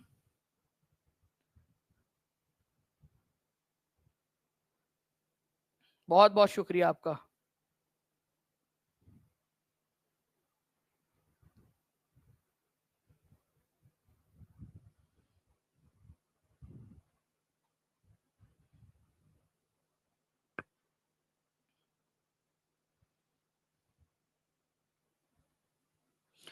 ठीक है, देखिए आप लोगों ने आई होप कि यहां पर मैं कर दिया होगा। ठीक है,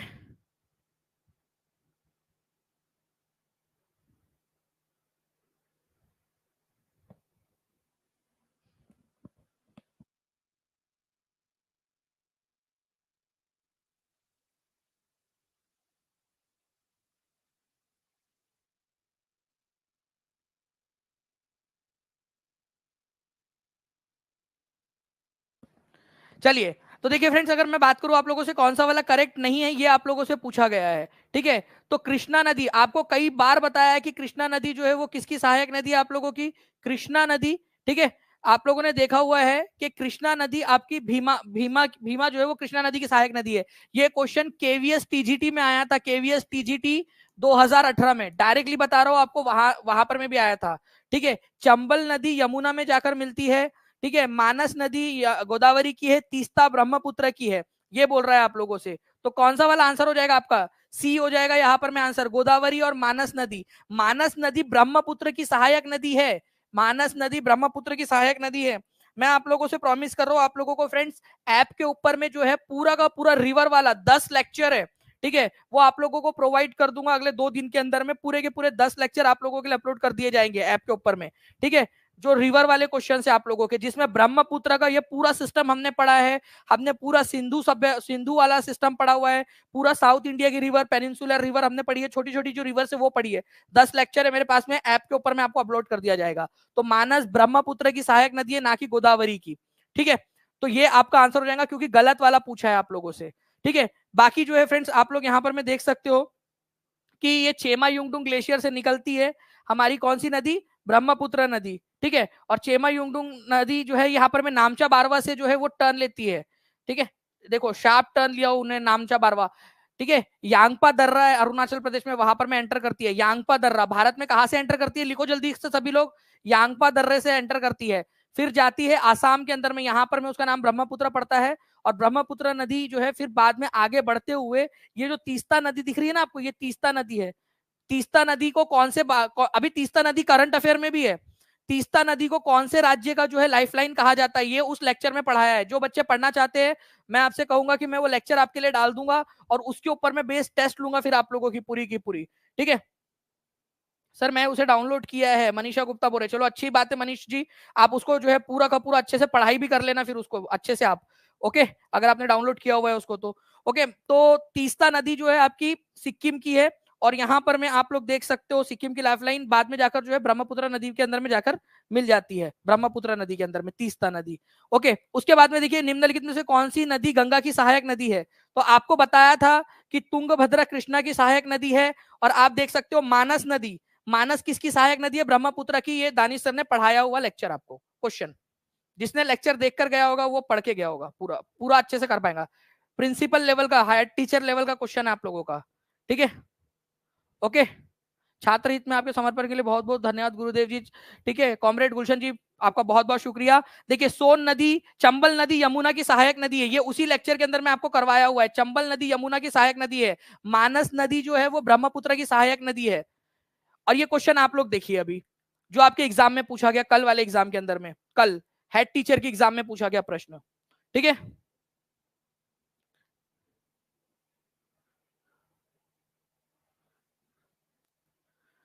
ठीक है, चलिए बहुत बढ़िया आशीष यादव जी, बहुत बहुत शुक्रिया। और अगर मैं बात करूं आगे में आप लोगों से फ्रेंड्स, आगे हम लोग बढ़े तो ये सारी की सारी जो चीजें हैं आप लोगों की हम लोगों ने करी हुई है। कृष्णा की सहायक नदियां है भीमा, केवीएस टीजीटी में आया था, तुंगभद्रा, मूसी, ये सारा पढ़ाया है आपको। आप लोगों के लिए डाल दूंगा मैं। Which one of the following was the constitutional adviser to constituent assembly of India? ठीक है, एडवाइजर कौन थे ये बताइए सर। 60% ऑफ अभी भी है कि जी हाँ बिल्कुल, आज जो है आपका इंडिया के वर्ल्ड कप जीतने की खुशी में जो है वो 60% ऑफ है, फ्लैट 60% ऑफ है। तो आप जितने भी लोग हैं, आप जो भी कोर्स ले रहे हो अपने दोस्तों को सबको बता सकते हो 60% फ्लैट ऑफ है आज के लिए केवल। तो आप लोग उसके अंदर में ज्वाइन हो सकते हो जितने भी लोग हैं। ठीक है, सफलता सुनिश्चित करनी है फ्रेंड्स तो करना पड़ेगा आपको। रात भर जैसे मैंने मेहनत की है आप लोगों के लिए, रात भर आपको भी अपने सपनों के लिए मेहनत करनी पड़ेगी। ठीक है, मेहनत करनी पड़ती है, मेहनत का कोई पर्याय नहीं है। तो कॉन्स्टिट्यूएंट असेंबली के संवैधानिक सलाहकार कौन थे? तो ये तो बहुत ही इजी क्वेश्चन है, डॉक्टर बी एन राव। ठीक है, बी एन राव जो है फ्रेंड्स आंसर हो जाएगा आपका सी। डायरेक्ट पढ़ाया हुआ क्वेश्चन है सर, थोड़ा सा साइड हो गया क्या sir? Please sir, please please थोड़ा सा सर, दानिश सर, लाल सलाम। ठीक है सर, ओके ठीक है। अब देखिए यहाँ पर में सेकेंड मीटिंग जो हुई थी 11 दिसंबर को हुई थी। ठीक है, सलाहकार कौन थे? संविधान सभा के adviser, adviser to the assembly, संविधान सभा के एडवाइजर कौन थे सर? एक बार फिर से बता दोगे प्लीज? ठीक है, सलाम सर। ओके, देखिए सेक्रेटरी कौन थे वो वाला क्वेश्चन भी पढ़ाया हुआ है अभी आप लोगों को। ठीक है, तो बी एन राव आप लोगों का देख सकते हो, आप लोग यहाँ पर में बी एन राव एडवाइजर थे, ये याद रखना है आप सभी लोगों ने। ओके, बी एन राव, आप लोगों को डायरेक्ट करवाया हुआ क्वेश्चन। मैं आप लोगों को चाहूंगा यहाँ पर मैं एक छोटा सा आप लोगों को दिख गया है, मैं वो भी अस्थायी अध्यक्ष कौन थे, सच्चिदानंद सिन्हा। देखिए ये भी याद रख लेना, सेक्रेटरी कौन थे, secretary HVR Iyengar, paid class में कराया है एचवीआर अयंगर, ठीक है, पेड क्लास में करवाया हुआ है एचवीआर अयंगर, उसको भी कर लीजिएगा प्लीज, एचवीआर अयंगर। सर थोड़ा सा, बस थोड़ा सा धीरे सर, ये यहाँ पर मैं रुक जाए अगर वो, तो वो बहुत इंपॉर्टेंट है, मुझे लग रहा है कि नेक्स्ट एग्जाम के अंदर में पूछे जाने की संभावना है, इसीलिए मैं रुक रहा हूँ उसके अंदर में। आपके लिए मेहनत करने की जरूरत पड़ेगी, बिल्कुल करेंगे। Secretary to the constituent assembly, संविधान सभा के सचिव, यहां पर मैं बात हो रही है सचिव की, ठीक है, सचिव कौन थे तो एचवीआर अयंगर, और एडवाइजर कौन थे तो बी एन राव, ठीक है, adviser B N Rao. Please ये दोनों के दोनों अभी के अभी कमेंट के अंदर में लिखो, अभी के अभी, मेरे को आप लोगों पे पूरा भरोसा है कि आप लोग जो है भसड़ मचाओगे, आप लोग अभी के अभी लिखो इस चीज को। सचिव कौन थे संविधान सभा के, सेक्रेटरी एचवीआर अयंगर, ठीक है, पेड क्लास में करवाया हुआ है। एडवाइजर कौन थे, बी एन राव थे, दोनों के दोनों पॉइंट लिखो अभी के अभी, सारे के सारे बच्चे जो जो पेपर क्लियर करना चाहते हैं वो बच्चे लिखेंगे, जो बच्चे जो है सिर्फ इधर उधर करना चाहते हैं, बाकी लोगों को बहलाना चाहते हैं, वो लोग ना लिखे फिर, ठीक है। ज्ञानदीप प्रजापति जी बहुत बहुत शुक्रिया आपका भी, आपके प्यारे से कमेंट के लिए। चलिए, तो देख सकते हो आप लोग, बी एन राव जो है फ्रेंड्स एडवाइजर थे संविधान सभा के, और एचवीआर अयंगर, मैं टीम का शुक्रिया अदा करना चाहूंगा कि उन्होंने वो क्वेश्चन को भी डाल दिया है, एचवीआर अयंगर वो स्लाइड को डाल दिया है, ठीक है। नाउ अब देखिए ड्राफ्टिंग कमेटी के अध्यक्ष कौन थे, संविधान समिति के प्रारूप, अभी यार ये क्या झंडू बाम क्वेश्चन पूछा है, ठीक है, मेरे बच्चों को तो याद है, प्रारूप समिति, मसौदा समिति, ठीक है। ओके, जल्दी जल्दी से बताइए यहाँ पर मैं आंसर क्या होगा। जी हाँ बिल्कुल, अभी भी जो रिवीजन बैच के लिए पूछ रहे बच्चे, रिवीजन बैच आप लोगों की स्टार्ट है, रिवीजन बैच के अंदर में भी आप लोग एनरोल कर सकते हो, कल ही मैंने बजट पढ़ाया है। जो टीआरई 4 की बैच ले रहे हैं उनको रिवीजन बैच अभी से ही मिलना स्टार्ट हो रहा है, ठीक है, जो जो टीआरई 4 के लिए पढ़ाई कर रहे हैं वो अभी भी कर सकते हैं। पूरी टीम लगी होती है, एक एक रात रात भर मेहनत करती है आप लोगों के लिए। चलिए, तो देखिए प्रारूप समिति के अध्यक्ष कौन थे, ये क्वेश्चन पूछा गया आप लोगों से। तो ड्राफ्टिंग कमेटी के अध्यक्ष जो थे डॉक्टर बी आर आंबेडकर। प्रारूप समिति कितने सदस्य थे इसके बताइए, कितने लोग थे, कितने आदमी थे, कितने आदमी थे, ठीक है। तो आप लोग लिख दीजिए यहां पर में सरदार, ओके, लिख दीजिए आप लोग, प्रारूप समिति में कितने आदमी थे, सरदार 7 आदमी थे यहां पर में टोटल, ओके। तो ये याद रखना है आप लोगों ने, आप लोग देख सकते हो यहाँ पर मैं इस पर्टिकुलर क्वेश्चन को, ओके, पूरी की पूरी समितियां कराई आपको। ड्राफ्टिंग कमेटी के अध्यक्ष थे doctor B R Ambedkar, committee on rules and procedure, ठीक है, प्रक्रियाओं के लिए समिति राजेंद्र प्रसाद, संचालन समिति के अध्यक्ष कौन थे वो भी आपको बताया, उसके बाद में इसके नेक्स्ट स्लाइड में भी पढ़ाया है आपको, ठीक है, केंद्रीय अधिकार समिति जवाहरलाल नेहरू, ठीक है, उसके बाद में union constitution Jawaharlal Nehru, provincial constitution, ठीक है, आपके वल्लभ भाई पटेल। तो ये सारी चीजें हमने पढ़ी है, इसके अलावा भी हमने पढ़ी थी, और भी हमारी वाली स्लाइड्स है, ठीक है, ओके। अगर आप लोग देखोगे तो इसके बाद में भी हम लोगों ने पढ़ा था जितनी भी इंपॉर्टेंट वाली स्लाइड्स, देखिए यहाँ पर में नेशनल फ्लैग के लिए राजेंद्र प्रसाद, कॉन्स्टिट्यूएंट असेंबली के फंक्शन के लिए जीवी मावलंकर, ठीक है, fundamental rights, minorities rights and tribal affairs rights जो थे उसके वल्लभ भाई पटेल, उसकी सब कमेटीज कौन कौन थी, सारा पढ़ा है हमने इसको। और अगर आप बोलोगे तो मैं फिर से बता दूंगा आप लोगों के लिए, ठीक है, एक एक करके आप लोगों को सारी की सारी चीजें पढ़ा देंगे। ये देख सकते हो आप लोग पेड क्लास की slides. Which of the following is not correctly match, कौन सा वाला करेक्टली मैच नहीं है, जल्दी जल्दी से आंसर करेंगे आप सभी के सभी लोग, कौन सा वाला करेक्टली मैच नहीं है। आप लोगों की तरफ में पोल भी आ गया है फ्रेंड्स, और एक बार जल्दी से उन 4900 से ज्यादा आप लोगों ने जो है फ्रेंड्स यहाँ पर में लाइक्स कर दिए हैं। मैं उम्मीद करता हूँ कि सारे लोग एक साथ लाइक एंड शेयर कर देंगे तो हम लोग जो है हमारा टारगेट जो है, ठीक है, उसको अचीव कर लेंगे जल्दी जल्दी से हर एक बच्चा। और जहां जहां शेयर कर सकते हो, ये उम्मीद तो कर सकता हो यार, अगर रात भर आप लोगों के लिए काम किया है, रात भर इस पेपर को बनाने में लग गया, कल ही ये पेपर हुआ है, ठीक है, प्रूफ के साथ आपको दिखा रहा हूँ, आपके मोटिवेशन को बढ़ाने के लिए, आपके कॉन्फिडेंस को बढ़ाने के लिए। तो सभी बच्चों का एक एक कर्तव्य बनता है कि हर एक जगह पे इसको शेयर कर देंगे। एक एक बच्चे ने भी शेयर कर दिया तो मैं समझ जाऊंगा कि आपने जो है इस लेक्चर की गुरु दक्षिणा दे दी है। चलिए, which of the following is not a correctly match, Sachindra Nath Sanyal, आपको बताना है सचिंद्र नाथ सान्याल, ठीक है, वैलेंटाइन चिरोल, ठीक है, ये वो चिरोल है, मैं इसको इसको देख के तो मेरे को बड़ी गुस्सा आती है। वैलेंटाइन चिरोल इंडियन अनरेस्ट नाम की पुस्तक लिखी, और भारतीय अशांति का जनक हमारे जो है वो बाल गंगाधर तिलक को बोला उसने, ठीक है। उसके बाद में बी आर आंबेडकर, मूक नायक, आपको पता ही है, बार बार हमने देखा है मूक नायक, मूक नायक वाला हम लोगों ने बार बार देखा हुआ था, ठीक है। मूक नायक वाला। उसके बाद में Abul Kalam Azad, the guilt man of India, ये आप लोग बोल रहे हैं यहाँ पर में, ठीक है। तो राम मनोहर लोहिया की है guilty man of India partition. Guilty man of India partition जो है फ्रेंड्स, ये बुक लिखी है राम मनोहर लोहिया ने। बाकी मैं आप लोगों को आंसर आपको मिल गया है। अब मैं आपको बताता हूँ, देखिए फादर ऑफ इंडियन अनरेस्ट किसने कहा था?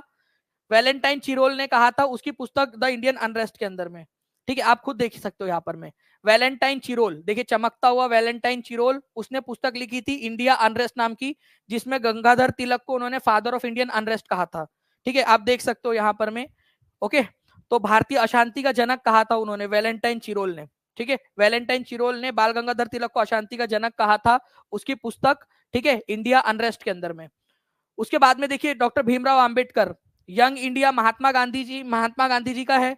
मूक नायक किसका है? अब आप इस क्वेश्चन के अंदर में देखिए, डॉक्टर भीमराव अंबेडकर द्वारा प्रकाशित समाचार पत्र कौन सा था? डायरेक्ट क्वेश्चन आपका पढ़ाया हुआ टीचिंग परीक्षा का, नेशनल हेराल्ड जवाहरलाल नेहरू। मूक नायक आपको बताया था डॉक्टर बी आर अम्बेडकर का है मूक नायक। आप डायरेक्ट क्वेश्चन आपका आया, डायरेक्ट डायरेक्ट। तबियत ठीक नहीं लग रही है सर? तबियत ठीक है, वो रात भर जागने के कारण जो है आवाज थोड़ी सी ये हो गई है। सुभाष चंद्र बोस द्वारा कौन सी पुस्तक नहीं लिखी गई बताइए? सुभाष चंद्र बोस के द्वारा, आपको बताया द इंडियन स्ट्रगल जो है वो किसकी पुस्तक है, ठीक है। द इंडियन स्ट्रगल किसकी पुस्तक है? सुभाष चंद्र बोस की पुस्तक है the Indian struggle. Unhappy India किसकी है? लाला लाजपत राय। देखिए लाला लाजपत राय की पुस्तक है अनहैप्पी इंडिया, ठीक है। दिख रहा है आपको अनहैप्पी इंडिया, लाला लाजपत राय लिखा हुआ है मैंने यहाँ पर में क्लास का वीडियो। उसके बाद में आप लोग देखिए यहाँ पर में, okay, unhappy India. The Indian struggle किसने लिखी थी, ठीक है, द इंडियन स्ट्रगल नाम की पुस्तक, ये देखिए आप लोग, सुभाष चंद्र बोस ने द इंडियन स्ट्रगल लिखी है। ये क्वेश्चन आप लोगों का डायरेक्टली इंडियन स्ट्रगल, ओके। और आपका सचिंद्र नाथ सान्याल जो थे, उन्होंने बंदी जीवन लिखा, क्योंकि काफी लंबे समय तक जो है उनको बंदी रखा गया था, उनको जेल में रखा गया था। The guilty man of India, ठीक है, इंडिया पार्टीशन, राम मनोहर लोहिया। अब मैं इसके ऊपर में क्वेश्चन आप लोगों से पूछूंगा अभी। इस क्वेश्चन को देखिए आप लोग, ठीक है। The guilty man of India partition किसने लिखी? अभी के अभी आंसर लिखेंगे आप सभी लोग, हर कोई बच्चा।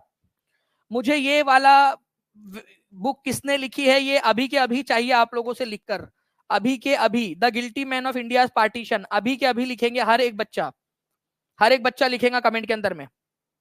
And thank you very much friends 5000 plus likes के लिए, आप लोगों के 5000 प्लस लाइक्स के लिए। It means a lots for whole team जो रात भर जाकर काम करती रही आप लोगों के लिए। एक एक बंदा जो पीछे से आप लोगों के लिए काम कर रहा है उनको समर्पित, ठीक है, उन सभी लोगों को समर्पित। चलिए लिख दिया है आप लोगों ने Ram Manohar Lohia the guilty man of India partition. हो सकता है अगले बार ये क्वेश्चन आ जाए आप लोगों से, ठीक है। वैलेंटाइन चिरोल ने इंडिया अनरेस्ट नाम की पुस्तक लिखी थी। और फादर ऑफ इंडियन अनरेस्ट किसको कहा जाता है? ये क्वेश्चन आप लोग लिखिए जल्दी से। फादर ऑफ इंडियन अनरेस्ट किसको कहा जाता है? ये क्वेश्चन आप लोगों के लिए जल्दी से कमेंट के अंदर में लिखेंगे। फादर ऑफ इंडियन अनरेस्ट किसको कहा जाता है, ठीक है। कैगा परमाणु ऊर्जा प्लांट कहां पर में स्थित है? कैगा पढ़ाया नहीं है आप लोगों को? कैगा नहीं बताया आप लोगों को कि कैगा कहां पर में है, काकड़ापाड़ा कहां पर में, नरोरा कहां पर में आपको, ठीक है, कुंडाकुलम कहां पर में, सारी की सारी चीजें बताइए आप लोगों को, ठीक है। बताइए जल्दी से कैगा कहां पर में आप लोगों का, ठीक है। तो यहां पर में आप लोग देख सकते हो, ये देखिए आप लोग स्लाइड, ठीक है। काकड़ा पार ऊर्जा परमाणु संयंत्र गुजरात में, नरोरा उत्तर प्रदेश के अंदर में, कैगा आप यहां पर में खुद देखिए, कैगा आप लोगों के लिए, कैगा पढ़ाते हुए दानी सर, कैगा परमाणु ऊर्जा संयंत्र कहां पर में आप लोगों का? कैगा परमाणु ऊर्जा संयंत्र आप लोगों का कहां पर में है? कर्नाटक के अंदर में। ये देख सकते हो आप लोग इस वीडियो को, कैगा परमाणु ऊर्जा संयंत्र कर्नाटक में, कैगा और न्यूक्लियर पावर प्लांट कर्नाटक के अंदर में। कलपक्कम आपसे पूछेगा नेक्स्ट लेक्चर, आप नेक्स्ट क्वेश्चन आपसे, कलपक्कम तमिलनाडु में, काकड़ा पार जो है गुजरात के अंदर में, कैगा आप लोगों का कर्नाटक के अंदर में। राजस्थान परमाणु ऊर्जा स्टेशन राजस्थान में, तारापुर वेरी इंपॉर्टेंट, इसको नेक्स्ट इसके लिए एग्जाम के लिए याद करिए। तारापुर कहां पर में? तारापुर कहां पर में है? महाराष्ट्र के अंदर में है, ठीक है। कुंडाकुलम कहां पर में? तमिलनाडु के अंदर में। प्लीज इनको याद कर लीजिए, एटलीस्ट इन लिस्ट को याद कर लीजिए, आप सभी को बोल रहा हूं। काकड़ा पार याद कर लीजिए, इंपॉर्टेंट है आपका। कलपक्कम याद कर लीजिए, इंपॉर्टेंट है। ये पूरी की पूरी लिस्ट इंपॉर्टेंट है आपकी।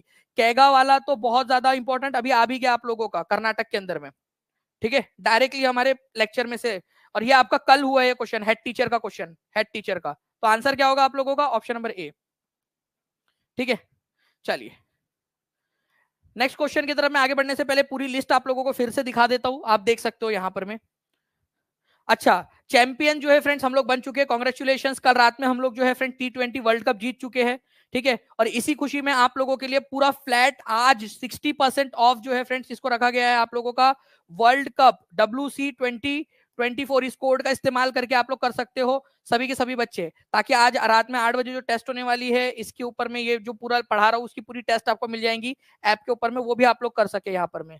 ओके, चलिए नाउ फ्रेंड्स, आपको बताना है निम्नलिखित में से कौन सा प्रदेश कपास की खेती के लिए अत्यंत उपयुक्त है। ये मैंने पेड क्लास के अंदर में आपको बताया था, वो ट्रैप के बारे में, वो वहां डायरेक्टली आप लोगों को एक गोला भी करके बताया था मैंने, ठीक है। बीपीएससी वाले भी दानिश सर की क्लास क्वेश्चन बना रहे हैं। श्रेया कुमारी जी बिल्कुल सही बात, आप प्रूफ के साथ देखिए ना। जो लोग क्रिटिसाइज करते हैं मैं उनको बता रहा हूं, ठीक है। अगर है हिम्मत तो फिर करके दिखाइए, ठीक है। अगर है हिम्मत तो प्रूफ दिखाइए, पूरा का पूरा एक एक क्वेश्चन का प्रूफ दिखा रहा हूं। ऐसा भी नहीं कि थोड़ा बहुत, डायरेक्टली प्रूफ दिखा रहा हूं। और कोई स्क्रीनशॉट नहीं, GIF दिखा रहा हूं आप लोगों को मैक्सिमम जगह पे जहां जहां पर मेरे को मिल पाई है।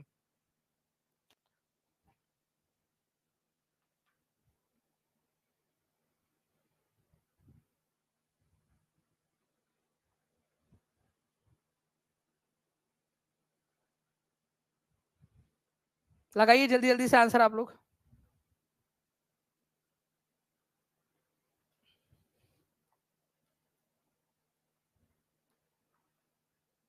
ओके, तो देखिए फ्रेंड्स, दक्कन ट्रैप जो है आप लोगों का, ये याद रखना है आप लोगों ने, सबसे ज्यादा जो है कॉटन के उसके लिए आप लोगों का प्रसिद्ध है, कॉटन के इसके लिए। देखो दक्कन ट्रैप होता कहाँ है आप लोगों का, ये है दक्कन का इलाका आप लोगों का, दक्कन का इलाका। और यहाँ पर में जो है वो है आपका दक्कन ट्रैप, दक्कन ट्रैप इसको बोलते हैं। और सबसे ज्यादा जो है आप लोगों का कपास की खेती के लिए यही सबसे उपयुक्त वाली आप लोगों की क्या है, ठीक है। सबसे उपरयुक्त जिसको आप लोग कह सकते हो वो आप लोगों की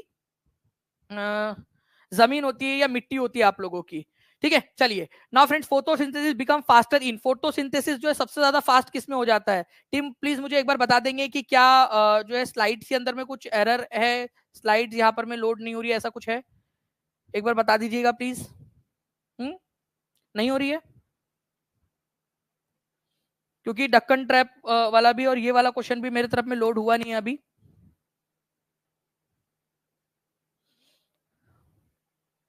जी, अभी तक भी लोड हुआ नहीं है मेरे पास में। चलिए, तो फोटोसिंथेसिस जो है वो आप लोगों का बताइए सबसे फास्टेस्ट किसके अंदर में होता है, फास्टर।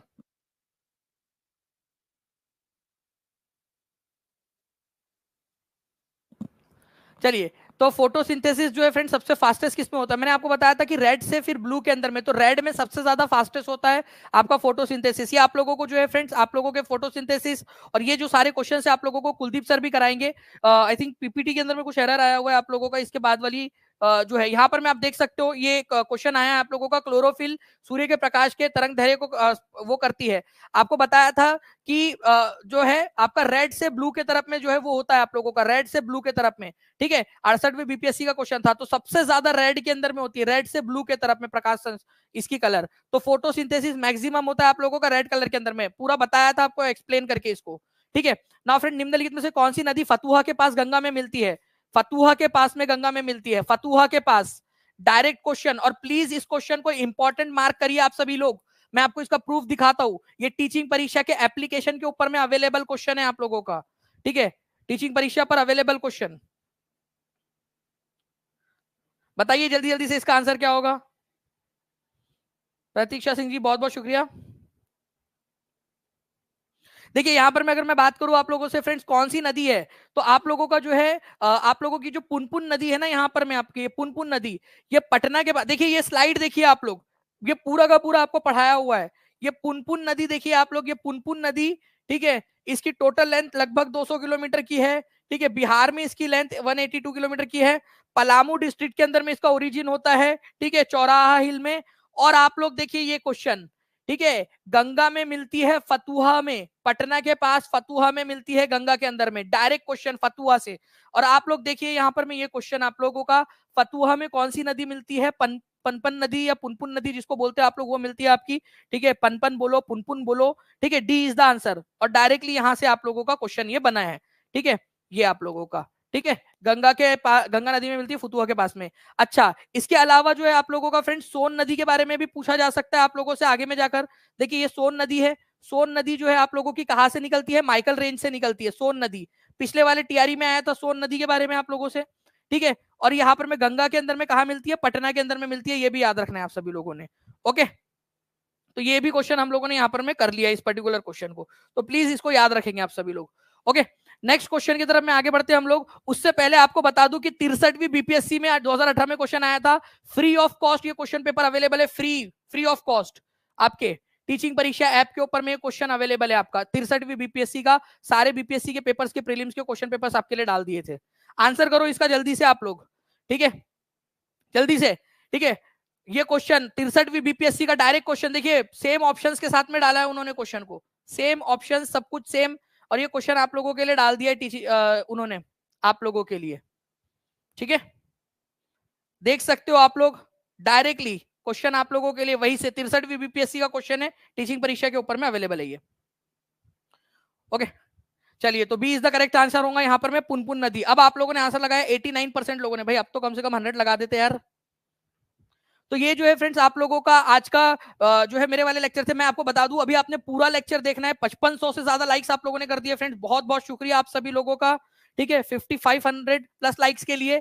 और आपको बता दूं कि अभी कुलदीप सर आने वाले हैं, पूरा लेक्चर आप देखिए, ठीक है।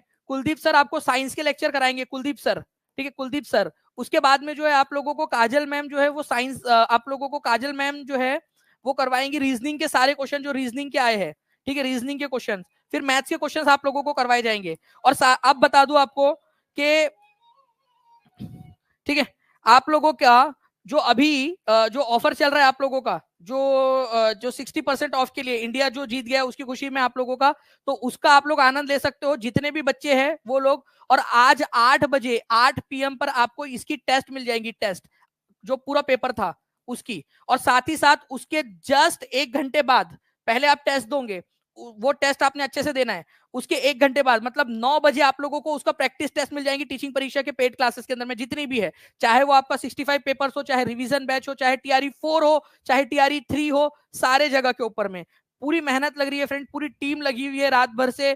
कई जो है लोग अपने यहाँ पर में, हमारे यहाँ पर में जो आभा शुक्ला जी है वो अपने घर में नहीं गई रात भर, हमारे यहाँ पर में हन्नान सर है, ठीक है, वो काम कर रहे थे, वो घर नहीं गए रात भर, भावेश सर घर नहीं गए, मैं घर नहीं गया रात भर, ठीक है। और हम लोग यहाँ पर में कर रहे थे सुबह सुबह तक भी सारे लोग। तो एक यार उसके लिए बनता है, और इसके लिए जो है हम लोग यहाँ पर में ऐप के अंदर में इसको रख रहे हैं ताकि जो पूरे लोग है, पूरा जो सपोर्ट है जो उसको चलाने के लिए, इंस्टीट्यूशन को चलाने के लिए लगता है, वो सारा हम लोग उसको मैनेज कर सके। तो कांग्रेचुलेशन टीम इंडिया। और हम लोग जो है फ्रेंड्स अभी मैं कुलदीप सर को यहाँ पर मैं लाना चाहूंगा सामने में।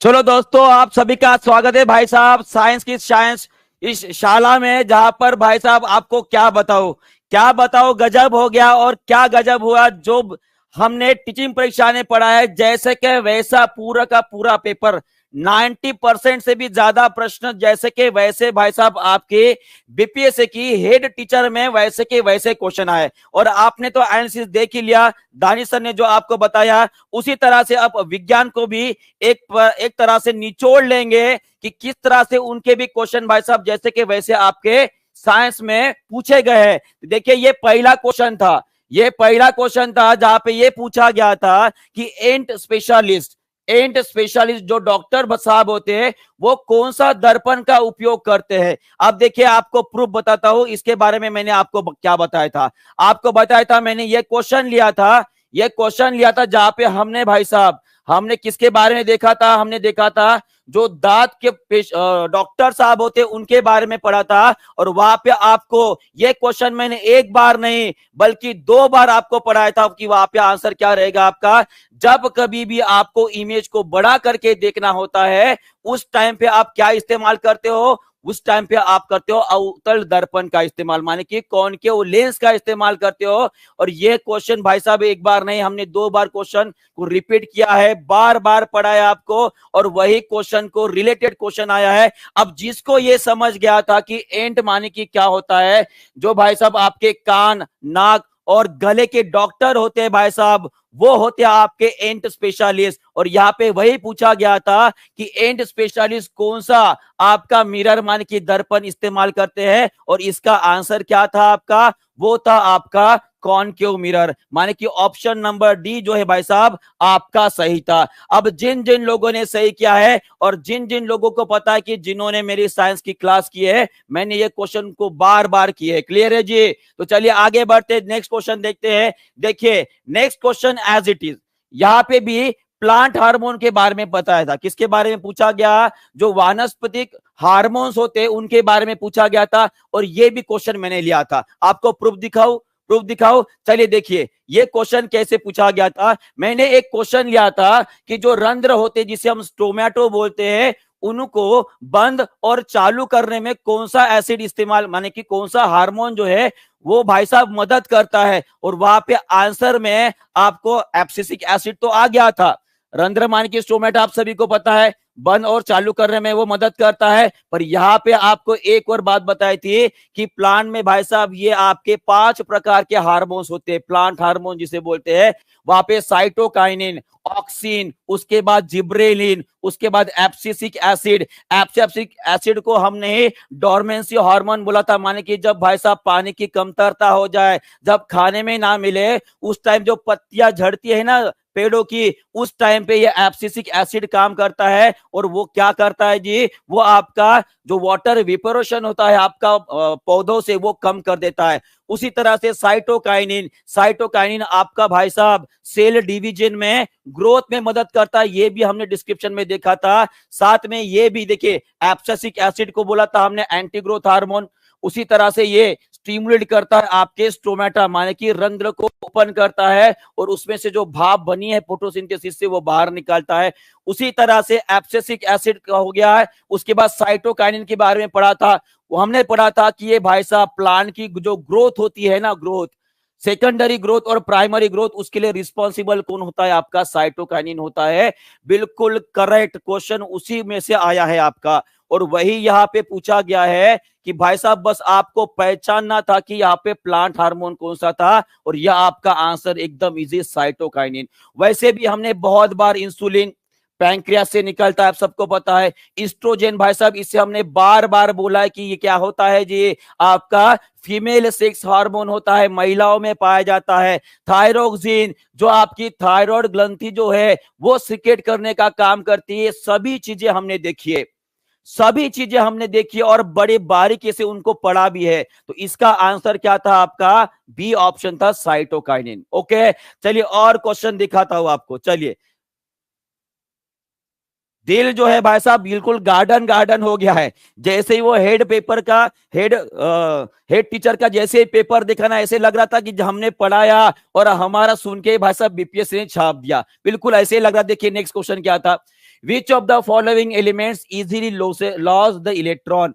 कहने का अर्थ क्या था, ये क्वेश्चन आपको मैंने कहा पढ़ाया था। देखिए ये क्वेश्चन मैंने आपको कहा पढ़ाया था, हमने एक क्वेश्चन लिया था ये वाला, निम्न में से कौन सा रासायनिक रूप से सर्वाधिक सक्रिय होता है, ये क्वेश्चन हमने पढ़ा था। और यहाँ पे आंसर आपका था फ्लोरीन। क्या नाम था, फ्लोरीन के बारे में हमने पढ़ा था। पर यहाँ पे भाई साहब आपको डिस्क्राइब किया था मैंने इसके बारे में, रिएक्टिविटी सीरीज हमने पढ़ी थी यहाँ पे, जहां पे मेटल्स में कौन से एलिमेंट ज्यादा रिएक्टिव होते हैं वो दिखते हैं। और देखिए यहाँ पे साफ साफ मैंने लिख के रखा था कि ये जो पोटेशियम जो रिएक्टिव सीरीज में, रिएक्टिविटी सीरीज किसकी, धातुओं की, वहां पे सबसे ऊपर आता है। और रिएक्टिविटी सीरीज में अगर आप ऊपर से नीचे जा रहे हो तो उसकी प्रतिक्रियाशील कम होती जाएगी, और नीचे से अगर ऊपर जाओगे तो वो अधिक क्रियाशील हो जाता है। और सबसे ऊपर कौन था, पोटेशियम था। और इसीलिए आपको यहाँ पे लिख के भी रखा था, सबसे अधिक क्रियाशील प्रतिक्रियाशील कौन था जी, आपका पोटेशियम था। बिल्कुल वही क्वेश्चन भाई साहब, वही क्वेश्चन, बिल्कुल वही क्वेश्चन यहाँ पे पूछा गया था। आपका आंसर क्या रहेगा, पोटेशियम रहेगा। क्या रहेगा, पोटेशियम रहेगा। बहुत बढ़िया। अब आई ना बात समझ में, मैं क्यों बोलता था बार बार कि भाई साहब वाईटी के ऊपर पूरा नॉलेज आपको फ्री ऑफ कॉस्ट मिल रहा है। ये सुविधा हमारे जमाने में तो नहीं थी, पर आपको फ्री ऑफ कॉस्ट मिला, तो इसकी वैल्यू समझिए। अभी जिन लोगों ने हमारे वाईटी के क्लास किए होंगे, मैं बता रहा हूं पूरा का पूरा लगभग 90% पेपर 90% पेपर उतरा है भाई साहब। नेक्स्ट क्वेश्चन देखिए, नेक्स्ट क्वेश्चन में दिखा था बस ये एक क्वेश्चन जो हमने लिया था, ईमानदारी से बोल रहा हूं, ईमानदारी से बोल रहा, बस ये एक क्वेश्चन था जो हमने नहीं लिया था। पर यहाँ पे भी ये कोई अलग क्वेश्चन नहीं था, यहाँ पे हमने फर्टिलाइजर, नेचुरल फर्टिलाइजर के बारे में पढ़ा था, तो यहाँ पे नॉन बायोडिग्रेडेबल के बारे में पूछा गया है। ठीक है, यहाँ पे आपका केमिकल वाला कौन होता है वही बताना है। और यहाँ पे अगर आपको बता दूं तो आपके एनसीईआरटी में डायरेक्टली लिखा गया है कि ये डीडीटी जो होता है भाई साहब, इसका नाम क्या है, देखिए नाम देखिए, कोई किसी को अगर पढ़ना आ रहा होगा भाई साहब और किसकी जीभा जो है ऊपर नीचे नहीं हो रही तो पढ़ लीजिएगा। इसका है डाइक्लोरो डाइफिनाइल ट्राइक्लोरोइथेन, डाइक्लोरो डाइफिनाइल ट्राइक्लोरोइथेन, ये नाम होता है आपका डीडीटी का। और ये किसके लिए इस्तेमाल किया जाता है, ये इस्तेमाल किया जाता है आपका पेस्टिसाइड करके। किसके लिए, पेस्टिसाइड माने कि जो आपके कीटकनाशक होते हैं उनके तरह इसे इस्तेमाल किया जाता है। माने कि ये कैसे रहता है, बायोडिग्रेडेबल नहीं होता है, ये भाई साहब आपके खाने में भी उतर जाता है, इतना घातक होता है। और इसीलिए इंडिया में उसमें बैन लगा दिया गया है, डायरेक्टली इसमें लिखा है बैन इन इंडिया, डीडीटी का बैन है भाई साहब हमारे इंडिया में, डायरेक्टली आपके एनसीईआरटी में लिखा है। तो इसका आंसर क्या रहेगा आपका, डीडीटी रहेगा। क्या रहेगा, डीडीटी रहेगा। क्लियर है, चलिए नेक्स्ट क्वेश्चन देखते हैं भाई साहब। नेक्स्ट क्वेश्चन क्या है भाई साहब, ये क्वेश्चन अब क्या बताओ कितने बार लिया है हमने, कितने बार ओम्स लॉ के बारे में पढ़ा है। अब इसी में ही आपको मैंने कूलम्स लॉ और किरचॉफ्स लॉ ये दोनों भी एक्सप्लेन किया था। अगर आपको याद है, V is equal to I R, V is equal to I R कितनी बार पढ़ा है, पढ़ा है कि नहीं पढ़ा है, मुझे पता है। जो बच्चे लगभग 2000 से ऊपर बच्चे मेरा क्लास देख रहे थे उन सभी को पता है भाई साहब कि ये जो है सर ने बहुत बार पढ़ाया है ओम्स लॉ में। आपको बार बार बोल रहा हूं कि ओहम ये वाला क्वेश्चन लिए थे, ये वाला क्वेश्चन लिए थे, और उसी में हमने कूलम्स लॉ को एक्सप्लेन किया था। कूलम्स लॉ होता क्या है, ये एक प्रकार का फोर्स के बारे में बताता है जो भाई साहब आपके 2 पॉइंट चार्जेस के बारे में होता है। दो चार्जेस सेम चार्जेस है, आपको पता है, प्लस प्लस रहेगा, माइनस माइनस रहेगा, रिपेल करेंगे। और वही प्लस माइनस और माइनस प्लस अगर रहता है तो वो क्या करेंगे, अट्रैक्ट करेंगे। देखा था कि नहीं देखा था, बताइए। तो इसका आंसर क्या रहेगा आपका, इसका आंसर बताया गया इसकी इलेक्ट्रिक चार्ज के बारे में, तो वो रहेगा आपका कूलम्स लॉ। क्या रहेगा जी, कूलम्स लॉ आपका सही उत्तर रहेगा। क्लियर है, चलिए आगे बढ़ते हैं और क्वेश्चन देखते हैं भाई साहब कैसे कैसे हमने बताया। और देखिए इस प्रकार का क्वेश्चन हमने लिया था, ठीक है, ये क्वेश्चन भी हमने लिया था। और देखिए मैंने बोला था ओम्स लॉ, मैंने बोला था ओम्स लॉ से क्वेश्चन छपने वाला है, भाई छप गया, छप गया, देख रहे हो, V is equal to I R. चलिए इसका आंसर आप ही कर दीजिएगा, V is equal to I R आप ही कर दीजिए। इसका आंसर क्या रहेगा, सभी लोग जिन लोगों ने मेरे वाईटी के क्लास किए, मैं बता रहा हूं भाई साहब फ्री में नॉलेज मिला और उन्होंने गजब किया है, उन्होंने गजब ढा गया है। अगर उन्होंने ईमानदारी से पेपर सॉल्व किया होगा हमारे क्लासेस करके तो इस बार तो वो हेड टीचर बन गए, ठीक है। तो इसका आंसर क्या रहेगा बताइए, आर के बारे में पूछा गया है, तो R is equal to V divide, आवाज आ रही है, ओके। चलिए यह क्वेश्चन हो गया है जी, सबको दे रहा है, सभी प्रेजेंट है ना। देखिए ये भी एक प्रूफ हो गया कि आपका भाई साहब, मैं बता रहा हूं, जो भी बच्चा TRA 3.0 और 4.0 की तैयारी कर रहा है, मैं बता रहा हूं आपका ओहम्स लॉ सेंटेंस को आपको सुनाऊंगा कि मैंने क्या बोला था। कौन सा क्वेश्चन बोला मैंने, ओहम्स लॉ और कूलम्स लॉ में से एक क्वेश्चन छपने वाला है।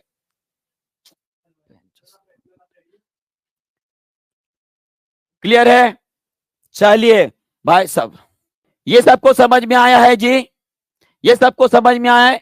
एज इट इज क्वेश्चन, मैंने ये क्वेश्चन बहुत बार कराया है और जो बच्चे हमेशा प्रेजेंट रहते थे उनको तो ये क्वेश्चन याद भी हो गया है ना बहुत बार। इसके आगे का क्वेश्चन देखते हैं, इसके आगे का क्वेश्चन देखते हैं। देखिए ये देखिए, ये वाला हमने क्वेश्चन किया था अकॉर्डिंग टू ओम्स लॉ का, एक क्वेश्चन क्या था जहां पे हमने ये देखा था कि उसमें ग्राफ कैसे निकाला जाता है। ग्राफ कैसे निकाला जाता है, वहां पे होता है भाई साहब आपका स्ट्रेट लाइन ग्राफ होता है, किसके बीच का, आपके करंट के बीच का और वोल्टेज के बीच का। और ये क्वेश्चन आप देख पा रहे हो, अगर ये इमेज आपको ध्यान में आ रही है ना ओम साहब जी की, तो आपको पक्का लगेगा जी हाँ सर ये आपने क्वेश्चन कराया है। और ये अगर आपको ग्राफ नजर आ रहा है यहाँ पे, तो इस ग्राफ के ऊपर क्वेश्चन आने के चांसेस में बोल रहा हूं बहुत बहुत बहुत ज्यादा आपके लिए इंपॉर्टेंट हो जाता है। अभी ये ग्राफ आपके लिए बहुत ज्यादा इंपॉर्टेंट अगर आप तैयारी 3.0 और 4.0 की तैयारी कर रहे हो। क्लियर है जी? चलिए बढ़ते हैं भाई साहब आगे, क्वेश्चन देखते हैं, नेक्स्ट क्वेश्चन देखते हैं। ये देखिए आपका आया है नेक्स्ट क्वेश्चन, कमरे के ताप पर द्रव अवस्था में रहने वाला धातु का नाम। अब मुझे बताइए ये क्वेश्चन मैंने कितने बार किया है। अगर किसी को क्विक सिल्वर ये नाम याद आ रहा है, किसी को, जिस बच्चे ने मेरा क्लास किया है उसे एक पता है कि मर्क्यूरी को माने कि पारे को क्या बोला जाता है, क्विक सिल्वर बोला जाता है, उसने तो ये भाई साहब क्वेश्चन आंखें बंद कर ही मार के आया होगा। इसका आंसर क्या रहेगा जी? इसका रहेगा मर्क्यूरी माने कि पारा रहेगा भाई साहब। ओके, बहुत बढ़िया। और इस प्रकार का क्वेश्चन हमने लिया था, देखिए आपको दिखाता हूं उस क्वेश्चन का। हाँ देखिए ये क्वेश्चन लिया था मैंने, अगर आपको याद है ये क्वेश्चन लिया था, वहां पे हमने डिस्क्राइब किया था कि सभी के सभी, यहाँ पे देखा क्या लिखा है, ऑल मेटल्स आर हार्ड, और उसको एक्सप्लेन करते समय आपको बताया था कि मर्क्यूरी जो होता है, मर्क्यूरी क्या है, एक प्रकार का धातु है, वो आपके रूम टेम्परेचर पे किस में रहेगा भाई साहब? लिक्विड में रहता है, लिक्विड स्टेट में रहता है, ये आपको बहुत अच्छे से पता है। क्लियर है? और देखिए ये ग्राफ पूरा का पूरा पीरियोडिक टेबल आपको एक्सप्लेन किया था, और देखिए यहाँ पे सीधा सीधा आपको लिख के बताया था कि जो मर्क्यूरी है वो एकमात्र ऐसा धातु है वो कैसे रहता है? लिक्विड स्टेट में रहता है। क्लियर है? बहुत बढ़िया। चलिए आगे बढ़ते हैं, देखते हैं नेक्स्ट क्वेश्चन। देखिए ये क्वेश्चन अब बताइए, ये क्वेश्चन कोई सोचने वाला है? ये क्वेश्चन कुछ सोचने वाला है। अब यहां पे देखिए एसिड और बेस को रिएक्ट करोगे तो आपका क्या बनता है? एसिड और बेस को अगर आप रिएक्ट करते हो तो आपका क्या बनता है भाई साहब? सॉल्ट बनता है और H2O, और इसे ही हम क्या बोलते हैं? उदासीनीकरण। क्या बोलते हैं? उदासीनीकरण बोलते हैं, माने कि क्या बोलते हैं? न्यूट्रलाइजेशन बोलते हैं।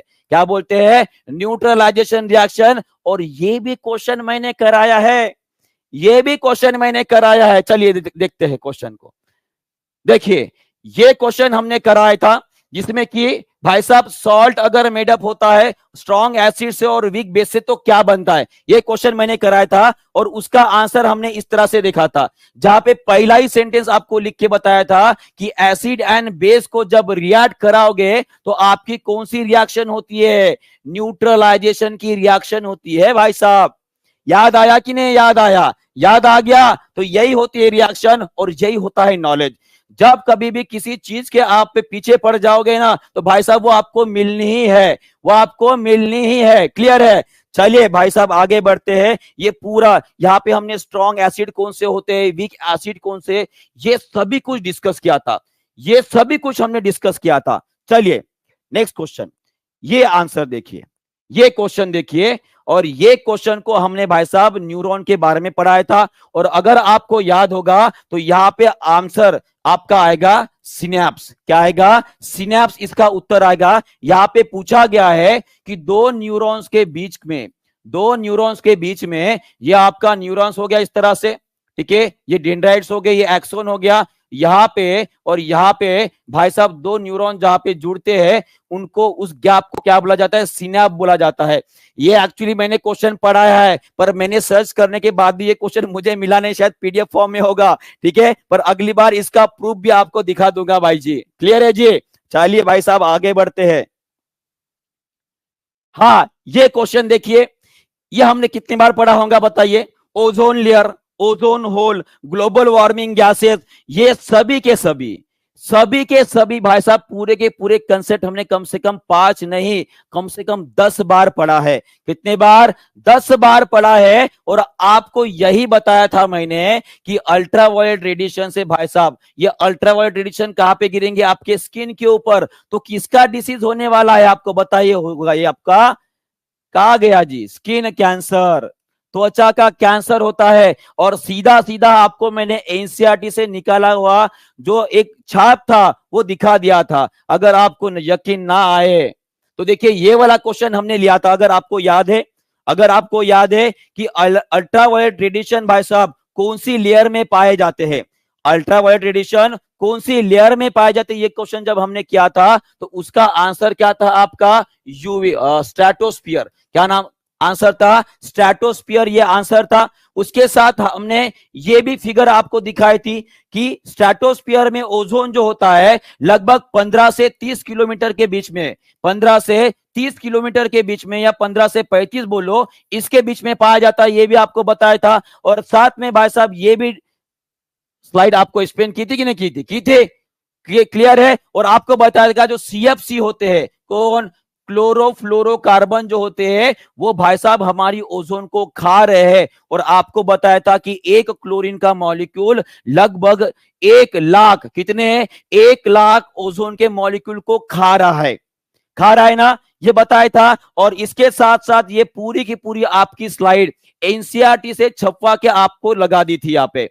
अगर आपको याद होगा तो देखिए यहाँ पे डायरेक्टली लिखा है कि जो O3 होता है, जिसे हम ओजोन बोलते हैं, और इसका रेडिएशन देखिए, उसका वेवलेंथ कितना होता है, और ये क्या करता है, स्किन कैंसर कराता है भाई साहब, क्या कराता है, स्किन कैंसर। और स्किन कैंसर का आपको नाम भी बताया था, इसे बोला जाता है मेलानोमा। क्या बोला जाता है, मेलानोमा बोला जाता है, ये भी आपको बताया था। अभी याद आ रहा है सभी को, याद आ रहा है, क्लियर हो गया कि नहीं, हो गया, हो गया। चलिए भाई साहब आगे बढ़ते हैं, आगे बढ़ते, ये क्वेश्चन आप सभी के लिए, if body becomes positive charge it is become. अब देखिए ये दूसरे फॉर्म में हमने पढ़ा था, अगर आपको याद है तो हमने एक टॉपिक पढ़ा था जहां पे आपको बताया था कि कोई अगर न्यूक्लियस है, उसके सराउंडिंग आपके क्या इलेक्ट्रॉन घूम रहे हैं, और इलेक्ट्रॉन जब ये डोनेट करता है तो इस एटम के ऊपर कौन सा चार्ज आता है, पॉजिटिव चार्ज आ जाता है। और यही क्वेश्चन यहाँ पे पूछा है, वो पूछ रहा है कि किसी बॉडी से अगर मान लीजिए उसके ऊपर पॉजिटिव चार्ज आ गए हैं, पॉजिटिव चार्ज आ गए हैं, तो उसमें किसके कारण आए होंगे भाई साहब, उसने इलेक्ट्रॉन दिए होंगे, इलेक्ट्रॉन क्या दिए, उसने दिए होंगे, तभी तो उसके ऊपर पॉजिटिव चार्ज आता है, तभी तो उसके ऊपर पॉजिटिव चार्ज आता है भाई साहब। देखा है ना, इलेक्ट्रोस्टैटिक किसमें देखा था हमने, इलेक्ट्रोस्टैटिक में देखा था। अगर आपको याद है मैंने एग्जांपल दिया था कि कंघी करो भाई साहब तो आपके कागज चिपकने लगेंगे, बलून को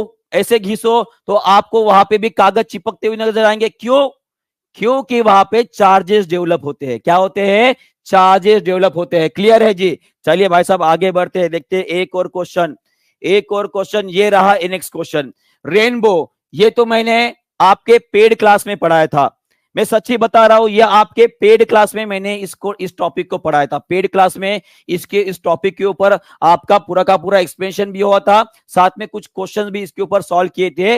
रेनबो कहां पे बनता है, रेनबो कहां पे बनता है, और उस टाइम पे आपकी सन की पोजीशन क्या रहेगी, ऐसा क्वेश्चन है, ठीक है। अब देखिए यहां पे हमने क्या पढ़ा था, यहां पे ये क्वेश्चन मैंने लिया था पेड़ में, ये वाला क्वेश्चन लिया था, दोपहर 12 बजे किस दिशा में इंद्रधनुष दिखाई देगा। अभी यहां पे मैंने ये बताया था कि रेनबो जो होता है भाई साहब, माने कि आपका रेनबो जो रहेगा, रेनबो जो रहेगा वो हमेशा आपके सूरज के, आपके सूरज चाचू के अपोजिट डायरेक्शन में बनता है।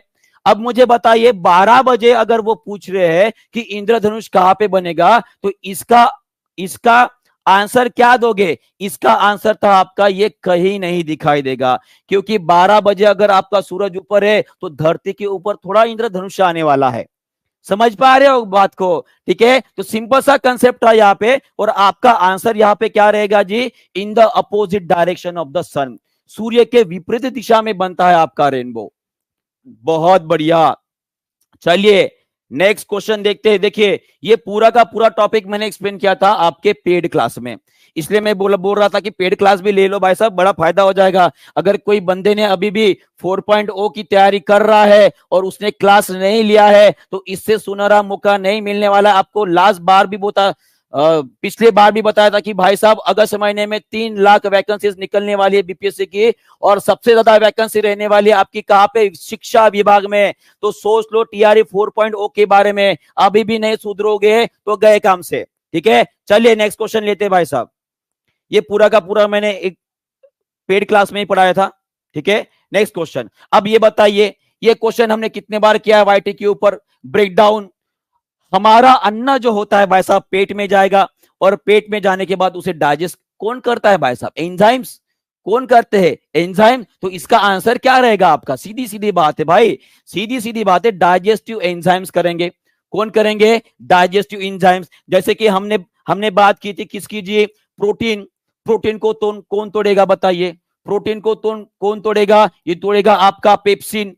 कौन तोड़ेगा? पेप्सिन तोड़ेगा। अगर मैं बात करूं आपके कार्बोहाइड्रेट की, कार्बोहाइड्रेट या जिसे हम स्टार्च बोलते हैं, इसे कौन तोड़ता है? आपका एमिलेज तोड़ता है। कौन तोड़ता है? एमिलेज तोड़ता है। मैं अगर बात करूं फैट माने कि वसा की, इसे कौन तोड़ता है बताइए? इसे कौन तोड़ता है भाई साहब? लाइपेज नाम का एंजाइम तोड़ता है। और डाइजेशन मतलब क्या होता है? डाइजेशन मतलब बड़े कॉम्प्लेक्स मॉलिक्यूल को छोटे छोटे टुकड़े में माने कि सिंपलर मॉलिक्यूल में तोड़ना। और ये काम कौन करते हैं? आपके एंजाइम्स करते हैं।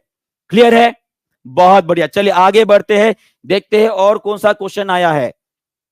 ये क्वेश्चन मैंने कराया था, ये क्वेश्चन मैंने कराया था और उसी में आपको बताया था कि भाई साहब जो भी होता है सब एंजाइम के वजह से होता है। किसकी वजह से? एंजाइम के वजह से होता है। तो भाई साहब यहां तक कि हमारे विज्ञान के क्वेश्चन थे, यहां तक कि हमारे विज्ञान के क्वेश्चन थे। और मुझे बताएंगे, आप बताइए, अगर आपको सच में अगर किसी को ज्वाइन करना है तो आप किसे ज्वाइन करोगे? आप खुद डिसीजन लो अभी। अगर मान लीजिए इस 2 महीने के कालावधि में पढ़ा गया 90% अगर आपके पेपर में जैसे कि वैसे आ रहा है, तो इसका मतलब क्या है? इसका मतलब क्या है भाई साहब? टीचिंग परीक्षा बीपीएससी एग्जाम कंडक्ट करने वाली किंग है। खुद कंडक्ट नहीं करते हैं, पर इतना तो हमें समझ में आ गया कि क्या आंसर रहने वाला है। क्लियर हो गया है? इसके बाद जो है, हाँ, तो थोड़ा सा नेटवर्क का इश्यू हो गया है, पर थोड़ा ध्यान रखिएगा, थोड़ा ध्यान रखिएगा और सोचिएगा। मैं फिर से बीच में बोल रहा हूं, क्या बोल रहा हूं कि जिस तरह से आपकी एग्जामिनेशन टीआरई 3.0 की आ रही है और उसमें गेसिंग अगर चाहिए तो बस यही हमारा बेस्ट रहेगा। टीचिंग परीक्षा is the best coaching classes, best educational platform. Clear है? अभी काजल मैम जो है आपके भाई साहब मैथ्स के क्वेश्चन लेने वाले हैं और काजल मैम आपका रीजनिंग के क्वेश्चन लेने वाले हैं। काजल मैम आपका बहुत बहुत स्वागत है। Thank you so much sir, thank you so much. Hello everyone, good afternoon, Radhe Radhe, हर हर महादेव, सत श्री अकाल, वालेकुम अस्सलाम। कैसे हैं सब लोग? मैं उम्मीद करती हूँ आप सब लोग बहुत बढ़िया होंगे, ठीक होंगे, अच्छे होंगे, स्वस्थ होंगे एंड आप लोगों का पेपर बहुत ही बढ़िया हुआ होगा। हाँ जी, चलिए जी स्टार्ट करते हैं। देखते हैं कल के क्वेश्चंस में आपने क्या आंसर लगाया है। एक बार रिप्लाई कर देंगे। मेरी आवाज, मेरी वीडियो बिल्कुल परफेक्ट है? एक बार सब लोग रिप्लाई कर दीजिए, मेरी आवाज, मेरी वीडियो बिल्कुल परफेक्ट है? हाँ जी, चलिए बहुत बढ़िया। Good afternoon, good afternoon, thank you so much, thank you so much. आवाज वीडियो परफेक्ट है? एनी दिक्कत? चलिए स्टार्ट करते हैं। चलिए, तो ये आपका पहला क्वेश्चन आपके सामने आ चुका है। देखिए जितने भी रीजनिंग के क्वेश्चन आए हैं ना, हमने सारे एक एक क्वेश्चन हमने किया हुआ एज इट इज। अब ये मानो कि एज इट इज आपको क्वेश्चंस आए हैं, ठीक है? एज इट इज हमने बहुत बार डिस्कस किए सेम क्वेश्चंस। तो चलिए जी, पहला क्वेश्चन आपके सामने आ चुका है। इसको आपने क्या करना था? लॉजिकल सीक्वेंस में अरेंज करना था। क्या करना था? लॉजिकल सीक्वेंस में अरेंज करना था। इसमें आपको 5, सबसे पहले पेशेंट, डायग्नोस, बिल, डॉक्टर और ट्रीटमेंट। चलिए जी बताइए इस क्वेश्चन में आप क्या आंसर लगा के आए हैं? हरियप जल्दी से, बहुत बढ़िया। हाँ जी, जल्दी से बताइए क्या क्या आंसर लगा के आए हैं आप? इस क्वेश्चन का आंसर क्या लगा के आए हैं? सबसे पहले डॉक्टर होगा। देखो सबसे पहले डॉक्टर, डॉक्टर के बाद पेशेंट। देखिए ये तो आंसर आपका होता ही नहीं, ठीक है? सबसे पहले क्या होना था? पेशेंट। पेशेंट के बाद क्या होना था? डॉक्टर, यानी कि पहला। फिर आपके पास चौथा, पेशेंट डॉक्टर के पास जाएंगे। डॉक्टर क्या करेगा? आपकी प्रॉब्लम को डायग्नोज करेगा। डायग्नोज के बाद ट्रीटमेंट होगा। ट्रीटमेंट के बाद बिल पे होगा। यानी कि इसका आंसर क्या रहने वाला था? जल्दी से सब लोग कमेंट बॉक्स में टाइप करेंगे। आपको हमने हजारों बार कहा है एक एक क्वेश्चन बड़े ध्यान से देख के सॉल्व करने का। 1 4 2 5 3 आपके पास आंसर रहने वाला था। ऑप्शन ए आपके पास करेक्ट आंसर हो जाता। मैं उम्मीद करती हूँ कि बिल्कुल आप इसी तरीके से क्वेश्चन को सॉल्व करके आए होंगे। चलिए जी, तीसरा क्वेश्चन आपको दिया गया। देखिए एज इट इज, ये मैंने आपको एज इट इज क्वेश्चन करवाया हुआ। कहते रमेश जो है 10 किलोमीटर चलता है उत्तर की तरफ। कहीं से भी पॉइंट ले लिया, अब रमेश चला उत्तर की तरफ कितने किलोमीटर, 10 किलोमीटर, ठीक है, 10 किलोमीटर चला, वहां से 6 किलोमीटर वो दक्षिण की तरफ आया, यानी कि वो नीचे की तरफ आया, कितने किलोमीटर, 6 किलोमीटर। ये क्वेश्चन मैंने करवाया हुआ आपको, ठीक है जी। फिर वो 3 किलोमीटर गया किसकी तरफ, पूरब की तरफ, यहाँ पे गया वो 3 किलोमीटर पूरब की तरफ, और कहा था कि वे अपने प्रारंभिक बिंदु से कितनी दूर है, ये आपको बताना था। कितनी बार आपको बताया कि इसमें हम क्या करते हैं, पाइथागोरस की थ्योरम। टोटल कितना था, 10, 6 तो यहाँ पे कवर कर लिया, 4 किलोमीटर ये बच गया, 3 किलोमीटर ये, तो बताइए आंसर क्या हो जाना था, 4 का स्क्वायर प्लस 9 का square is equal to Pythagoras की थ्योरम। हाँ जी, 3 का स्क्वायर कितना हो गया, 16 प्लस 9 कितना हो गया, 25। 25 किसका वर्ग होता है, यानी कि 5 आपके पास करेक्ट आंसर आ जाना था। कितने बच्चे बिल्कुल सही आंसर अटेम्प्ट करके आए हैं, देख लो, as it is question, as it is, मतलब एक भी चीज चेंज नहीं है, ठीक है जी। चलिए बहुत बढ़िया, चलिए बहुत खूब, लीजिए बताओ ये क्वेश्चन करवाया था कि नहीं करवाया था, सेम क्वेश्चन। आप ये मानो जो पेपर बना रहा था ना, वो भी हमारी क्लासेस देख रहे होंगे कि हाँ यहीं से उठाओ क्वेश्चन पेपर में डालते हैं। चलिए जी, क्या कहा, कहते ए को हम लिख रहे हैं 26, ठीक है जी, एंड सन को क्या लिखा जा रहा है, सन को लिखा जा रहा है 27, एंड कैट की बात करें, कैट को हमें फाइंड आउट करना है ना जी। तो बताइए क्या करें इस क्वेश्चन का। अगर मैं यहाँ पे देखूं, ए की वैल्यू होती है 1, है ना, और 26 किसकी वैल्यू होती है, आपको बताया था कि विपरीत अक्षर ए टू जेड, यानी कि z की प्लेस वैल्यू क्या होती है 26, तो a का ऑपोजिट z, उसकी प्लेस वैल्यू यहाँ पे लिखी गई है।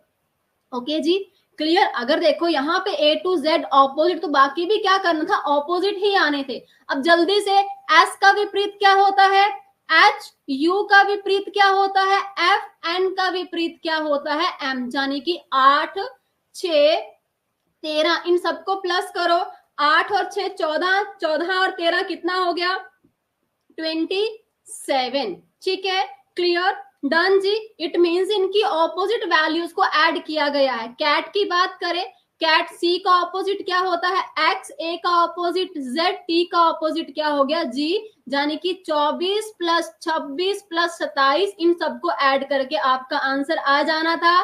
क्या आंसर आना था, 6 4 10, 10 और 7 कितना हो गया 17, 2 4 1 5, यानी कि 57 आपके पास करेक्ट आंसर आ जाना था। बताइए कितने बच्चे बिल्कुल इस क्वेश्चन को सही तरीके से अटेम्प्ट करके आए हैं, बिल्कुल सही तरीके से अटेम्प्ट करके आए हैं। चलिए बहुत बढ़िया, अगला सवाल देखिए, नेक्स्ट क्वेश्चन। इसमें आपने गलत संख्या ज्ञात करनी थी, क्या करनी थी, रॉन्ग नंबर फाइंड आउट करना था, गलत श्रृंखला आपने ज्ञात करनी थी। चलिए बताइए इसका आंसर क्या लगा के आए हैं आप लोग, कुछ भी नहीं करना था आपको। मैंने कितनी बार कहा कि जब भी आपको इस टाइप का सवाल मिले, जब यहाँ पे नंबर धीरे धीरे बढ़ रहा हो, तो आप क्या करो, डिफरेंस चेक करो।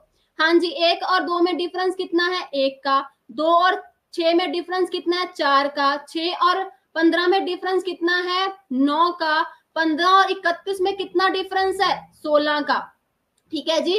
इधर डिफरेंस कितना है 25 का, और यहाँ पे डिफरेंस कितना था, जल्दी से बताना है 35 का। अब आप देख पा रहे हैं 1 का स्क्वायर 1, 2 का स्क्वायर 3 का स्क्वायर, 4 का स्क्वायर 5 का स्क्वायर, यहाँ पे इधर आपके पास 91 क्या आ जाना था, रॉन्ग आंसर आ जाना था। 91 आपके पास क्या आ जाना था, रॉन्ग आंसर आ जाना था। बताइए जी, सबने 91 ही आंसर लगाया था, सबने 91 ही आंसर लगाया था। ढेरों आपको क्वेश्चंस मैंने करवा रखे हैं, क्योंकि यहाँ पे 91 की जगह 92 होना चाहिए था, तभी यहाँ पे 36 आता और 6 का स्क्वायर बनता। इधर 91 हमारे पास क्या आ गया, रॉन्ग आंसर आ गया जी। चलिए जी बहुत बढ़िया, अगले क्वेश्चन पे चलते हैं। इस क्वेश्चन को सॉल्व करिए, जल्दी से बताइए क्या आप आंसर लगा के आए हैं। इसमें कहा है जो सर्कल है ना, वो किसके इक्विवेलेंट है, वो टॉल के इक्विवेलेंट है। ओके, जो आपको दिया गया है ट्रायंगल, वो किसके इक्विवेलेंट है, वो है आर्मी मैन के इक्विवेलेंट है ना जी। और जो स्क्वायर दिया गया है वो किसके इक्विवेलेंट है, वो स्ट्रॉन्ग के इक्विवेलेंट है ना जी, स्ट्रॉन्ग के इक्विवेलेंट। अब इसमें क्या कहा है, कहते कि बताइए, हाँ जी, कहा है कि विच नंबर विल रिप्रेजेंट, ऐसा कौन सा नंबर है जो रिप्रेजेंट करता है स्ट्रॉन्ग को एंड आर्यमैन को, ठीक है, स्ट्रॉन्ग को एंड आर्यमैन को, यानी कि दोनों की बात की जा रही है, दोनों की बात की जा रही है। ऐसा नंबर ढूंढिए जो आपका नंबर जो है किस किस में हो, एक तो आपका वो नंबर वर्ग में भी होना चाहिए, दूसरा वो नंबर आपके पास क्या है, किस में होना चाहिए, और त्रिभुज में होना चाहिए। तो बताइए कौन सा नंबर है, कौन सा नंबर। यहाँ पे बहुत बच्चे कहेंगे मैम 11 आंसर आना था। अब देखो 11 आंसर कब आता, बट ये तो टॉल भी है ना, ये टॉल भी है, ये टॉल भी है, तो आंसर क्या, एग्जैक्टली ऑप्शन है आपके पास, यहाँ पे राइट आंसर हो जाता। चलिए जी अगला सवाल, बहुत बढ़िया। इधर देखो इस क्वेश्चन को, कहते एक आदमी क्या है, एक आदमी पूरब की ओर चलता है। अब ये क्वेश्चन करवाया हुआ है, कितने बच्चे ने क्लास लगाई है, देखो जो बच्चे कह रहे हैं 7 आंसर, मुझे 7 जो है ना 7 टॉल भी है, 7 टॉल भी है, 7 टॉल भी है, ठीक है जी। चलिए देखिए हिंदी में क्वेश्चन आ चुका है, कहते एक आदमी पूरब की ओर 1 किलोमीटर चलता है। एक आदमी जो है पूरब की ओर क्या है, 1 किलोमीटर चलता है। अब कहीं से भी स्टार्ट कर लो, कहीं से भी स्टार्ट कर लो, पूरब जाने की ईस्ट की तरफ कितने किलोमीटर चलता है, 1 किलोमीटर, डन जी। उसके बाद क्या किया, वह दक्षिण की ओर चलता है, मुड़ता है कितने किलोमीटर, 5 किलोमीटर, नीचे की तरफ हो गया कितने किलोमीटर जी, 5 किलोमीटर।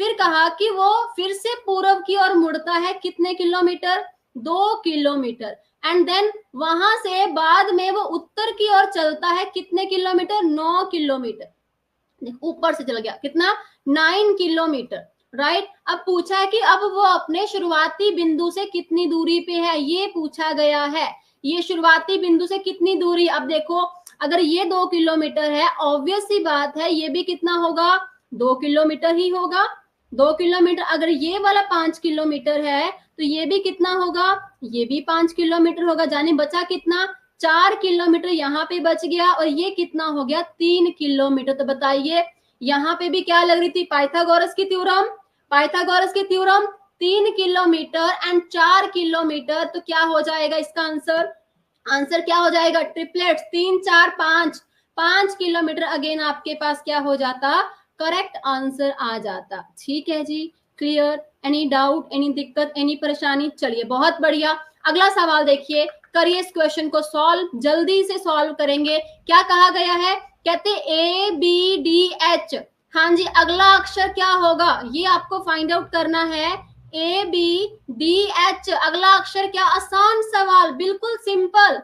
हाँ जी, ए की प्लेस वैल्यू 1, बी की प्लेस वैल्यू 2, डी की प्लेस वैल्यू 4, एच की प्लेस वैल्यू 8। बताइए क्या किया गया है यहाँ पे, क्या किया गया, 1 का डबल 2, 2 का डबल 4, 4 का डबल 8, 8 का डबल क्या होता 16, 16 जाने की पापा की परी, 16 की वैल्यू क्या है, पापा की परी, आपको बताया था मैंने, पापा की परी हमारे पास क्या हो गया, करेक्ट आंसर ऑप्शन सी आ जाता। चलिए इस क्वेश्चन को सॉल्व करिए। The missing term in the sequence, आपने बताना है यहाँ पे कौन सी टर्म जो है प्रश्न चिन्ह के स्थान पे क्या रहेगा, प्रश्न चिन्ह के स्थान पे क्या रहेगा। चलिए जी इस क्वेश्चन का आंसर आप क्या लगा के आए हैं, कुछ भी नहीं था। आपको मैंने क्या, जब स्टार्टिंग में नंबर छोटा हो, लास्ट में नंबर बहुत बड़ा हो, तब हम क्या करते हैं, हमें पता है कहीं ना कहीं यहाँ पे मल्टीप्लाई किया हुआ किसी न किसी नंबर से। चलो जी देखो, अब 2 से 5 कैसे आया होगा, 2 गुना 2 4, 4 प्लस 1 कितना हो गया जी 5, अब 5 से 16, 5 गुना 3 15, 15 और 1 कितना हो गया 16, 16 को अगर हम 4 से मल्टीप्लाई करते हैं प्लस 1 कर देंगे 64 प्लस 1 65। अब हम 65 को 5 से मल्टीप्लाई करेंगे, 1 उसमें ऐड कर देंगे, हमारे पास आंसर क्या आ जाना चाहिए था, हाँ जी 5 गुना 5 25, 30 2 32, 325 में 1 ऐड करेंगे तो क्या आंसर आएगा, कौन सी ऑप्शन, जल्दी से कमेंट बॉक्स में टाइप करिए। 326 हमारे पास क्या आ जाना चाहिए था, करेक्ट आंसर आ जाना था इस क्वेश्चन का। ठीक है जी, आई होप सारे क्वेश्चंस आप सही अटेम्प्ट करके आए होंगे। ये क्वेश्चन थोड़ा सा कंफ्यूज करने वाला था, बट आई होप ये भी आपने सही किया होगा अगर आपने थोड़ा सा लॉजिक यूज किया होगा। कहते हैं अगर कारपेट की बात करें, CARPET, यदि कारपेट को TECAPR लिख रहे हैं, पहले हमें कॉन्सेप्ट देखना है, उसके बाद हमें किससे बनाना है, एल ए, हाँ जी, फिर उससे हमें क्या बनाना है, एल पीछे जाना है, ठीक है, L N double A N T O I. अब देखो क्या किया गया है, पहले को इधर लिख दिया, तीसरे को, हाँ जी, जल्दी से दूसरे को इधर लिख दिया, क्लियर है। थोड़ा सा 1 मिनट रुको, थोड़ा सा यहाँ पे गड़बड़ हुआ, 1 मिनट रुको। हाँ, जल्दी से बताइए इसका आंसर आप क्या लिख के आए हैं, T C E A P R. अब देखो सी से ये आ गया, ए इधर आ गया और आर इधर, यानी कि एक एक नंबर को छोड़ के आगे नंबर्स लिख दिए, ठीक है। अब इधर भी क्या करते हैं, पहला हमें स्किप करना था, सेकंड वाले को ऊपर लेके जाना था, रिवर्स चलना था, ठीक है। अब उसके बाद नेक्स्ट नीचे एक वाला हमें स्किप करना था, नेक्स्ट हमें ऊपर लेके जाना था, ठीक है जी। फिर यहाँ पे एन ए टी, फिर हमारे पास क्या आ जाता, आई, एन ए टी आई, ये ऑप्शन एलिमिनेट, ये ऑप्शन भी हमारे पास बच जाती, ठीक है। उसके बाद ये देखो यहाँ पे, फिर उसके बाद क्या किया गया है, उसके बाद P हमारे पास यहाँ पे आ गया, E इधर आ गया और T को यहाँ पे आगे ले आए, ओके, रिवर्स किया गया है। तो इधर आपके पास क्या आया था, O, ठीक है, फिर आपके पास यहाँ पे N, फिर यहाँ पे A और यहाँ पे L, यानी कि NATIONAL, ऑप्शन ए आपके पास यहाँ पे करेक्ट आंसर बन जाता। हमें पीछे जाना था, इससे आगे नहीं जाना था, इससे आगे नहीं जाना था, इससे पीछे जाना था, बिकॉज हमें ये ऑलरेडी दे रखे, इससे पीछे जाना था, ठीक है। आई होप ये क्वेश्चन सबने बड़े ही अच्छे तरीके से बहुत समझ के क्वेश्चन सॉल्व किया होगा, ठीक है। चलिए लास्ट आखिरी सवाल है, हाँ जी, नहीं 1-2 और भी सवाल होंगे, चलो इसको सॉल्व करिए। क्या कहा गया है, यदि सर्कल की बात करें, CIRCLE,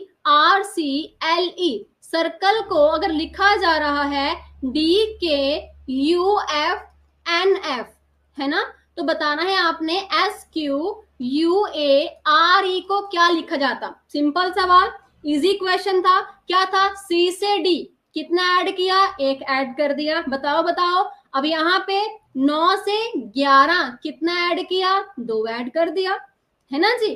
तो चलिए 18 से 21 की बात करें, 18 से 21 कितना ऐड किया, 3 ऐड कर दिया, ठीक है। अब आगे देखो, 3 से 6 आ गया, अगेन 3 ऐड कर दिया, 12 से 14 आ गया +2, 5 से 6 आ गया +1, बस इतनी सी बात थी। आपको कितने ढेरों क्वेश्चंस प्रैक्टिस करवाया इस टाइप के, कि कभी भी आपको लगे कि मेरे को समझ में नहीं आ रहा कि क्या कॉन्सेप्ट, सिंपल आप नंबरिंग दे दो, ठीक है, नंबरिंग दे लो, कभी भी सवाल आपका गलत हो ही नहीं सकता। +1 कर दो 20, +2 कर दो 19, +3 कर दो 24, +3 कर दो D, +2 कर दो 20, +1 कर दो, हाँ जी 5 1 6, यानी कि TSX DTF आपके पास क्या आ जाना था, करेक्ट आंसर आ जाना था। इधर +3 +2 +1, हाँ जी। ऑप्शन बी कौन कौन आंसर लगा के आया है, ऑप्शन बी कौन कौन आंसर लगा के आया है।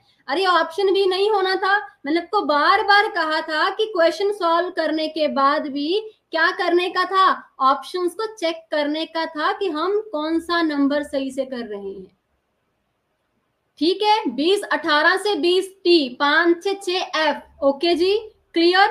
चलिए एक ये सवाल था आपके पास 132, 132, 156, इधर आपने फाइंड आउट करना था कि इसका आंसर क्या रहने वाला था। बताइए इसका आंसर क्या लगा के आए आप लोग, क्या आंसर लगा के आए थे,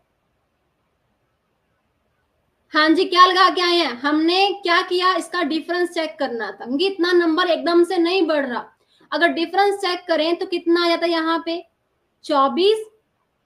अगर इसी सीरीज को आगे चलाएं, हाँ जी इधर डिफरेंस चेक करो कितना डिफरेंस है, 30 का डिफरेंस है, यहाँ पे 32 का डिफरेंस है, इट मीन्स यहाँ पे 26 और यहाँ पे 28, 156 में 1 आंसर सबमिट करके आए हैं। आई होप सारे लोग जो है 182 ही सबमिट करके आए होंगे इस क्वेश्चन को। चलिए जी जल्दी से रिप्लाई कर दीजिए, जल्दी से रिप्लाई कर दीजिए। डन जी, क्लियर, चलिए जी, ये थे आपके आज के रीजनिंग के क्वेश्चन। मैं ये उम्मीद करती हूँ कि जितने भी क्वेश्चंस थे मैं ठीक है आप लोगों ने बिल्कुल सही से अटेम्प्ट किए होंगे, बड़े अच्छे से आप लोगों ने अटेम्प्ट किए होंगे। ठीक है जी, तो चलिए गाइस फिर thank you so much, keep positivity, हंसते रहिए, मुस्कुराते रहिए, God bless you, bye bye and take care. Teaching परीक्षा से बढ़िया आपको प्लेटफॉर्म कोई भी नहीं मिल सकता। आप यहाँ पे आपको प्रूफ दिखाया गया है कि जो एक एक क्वेश्चन आपको क्लास में करवाया जा रहा है या करवाया गया है, एज इट इज आपको पेपर में क्वेश्चंस वो दिख रहे हैं, एज इट इज क्वेश्चंस आपको पेपर में मिल रहे हैं। तो बताइए, अगर हमें पता है कि यहाँ से मेरी सिलेक्शन होनी है, फिर क्यों ना हम अपने फ्रेंड्स को, जितने भी हमारे फ्रेंड्स उनको भी बताएं कि इस चैनल से तैयारी करो, जहां पे हर एक सब्जेक्ट की बिल्कुल डीप से अच्छे से आपको तैयारी करवाई जाती है। ठीक है जी, तो चलिए guys, thank you so much, take care, God bless you. मिलते हैं नेक्स्ट क्लास में। और रीजनिंग की हर रोज क्लास होगी सुबह 10 बजे यूट्यूब के ऊपर। ठीक है जी, चलिए guys, thank you so much, bye bye, take care and God bless you.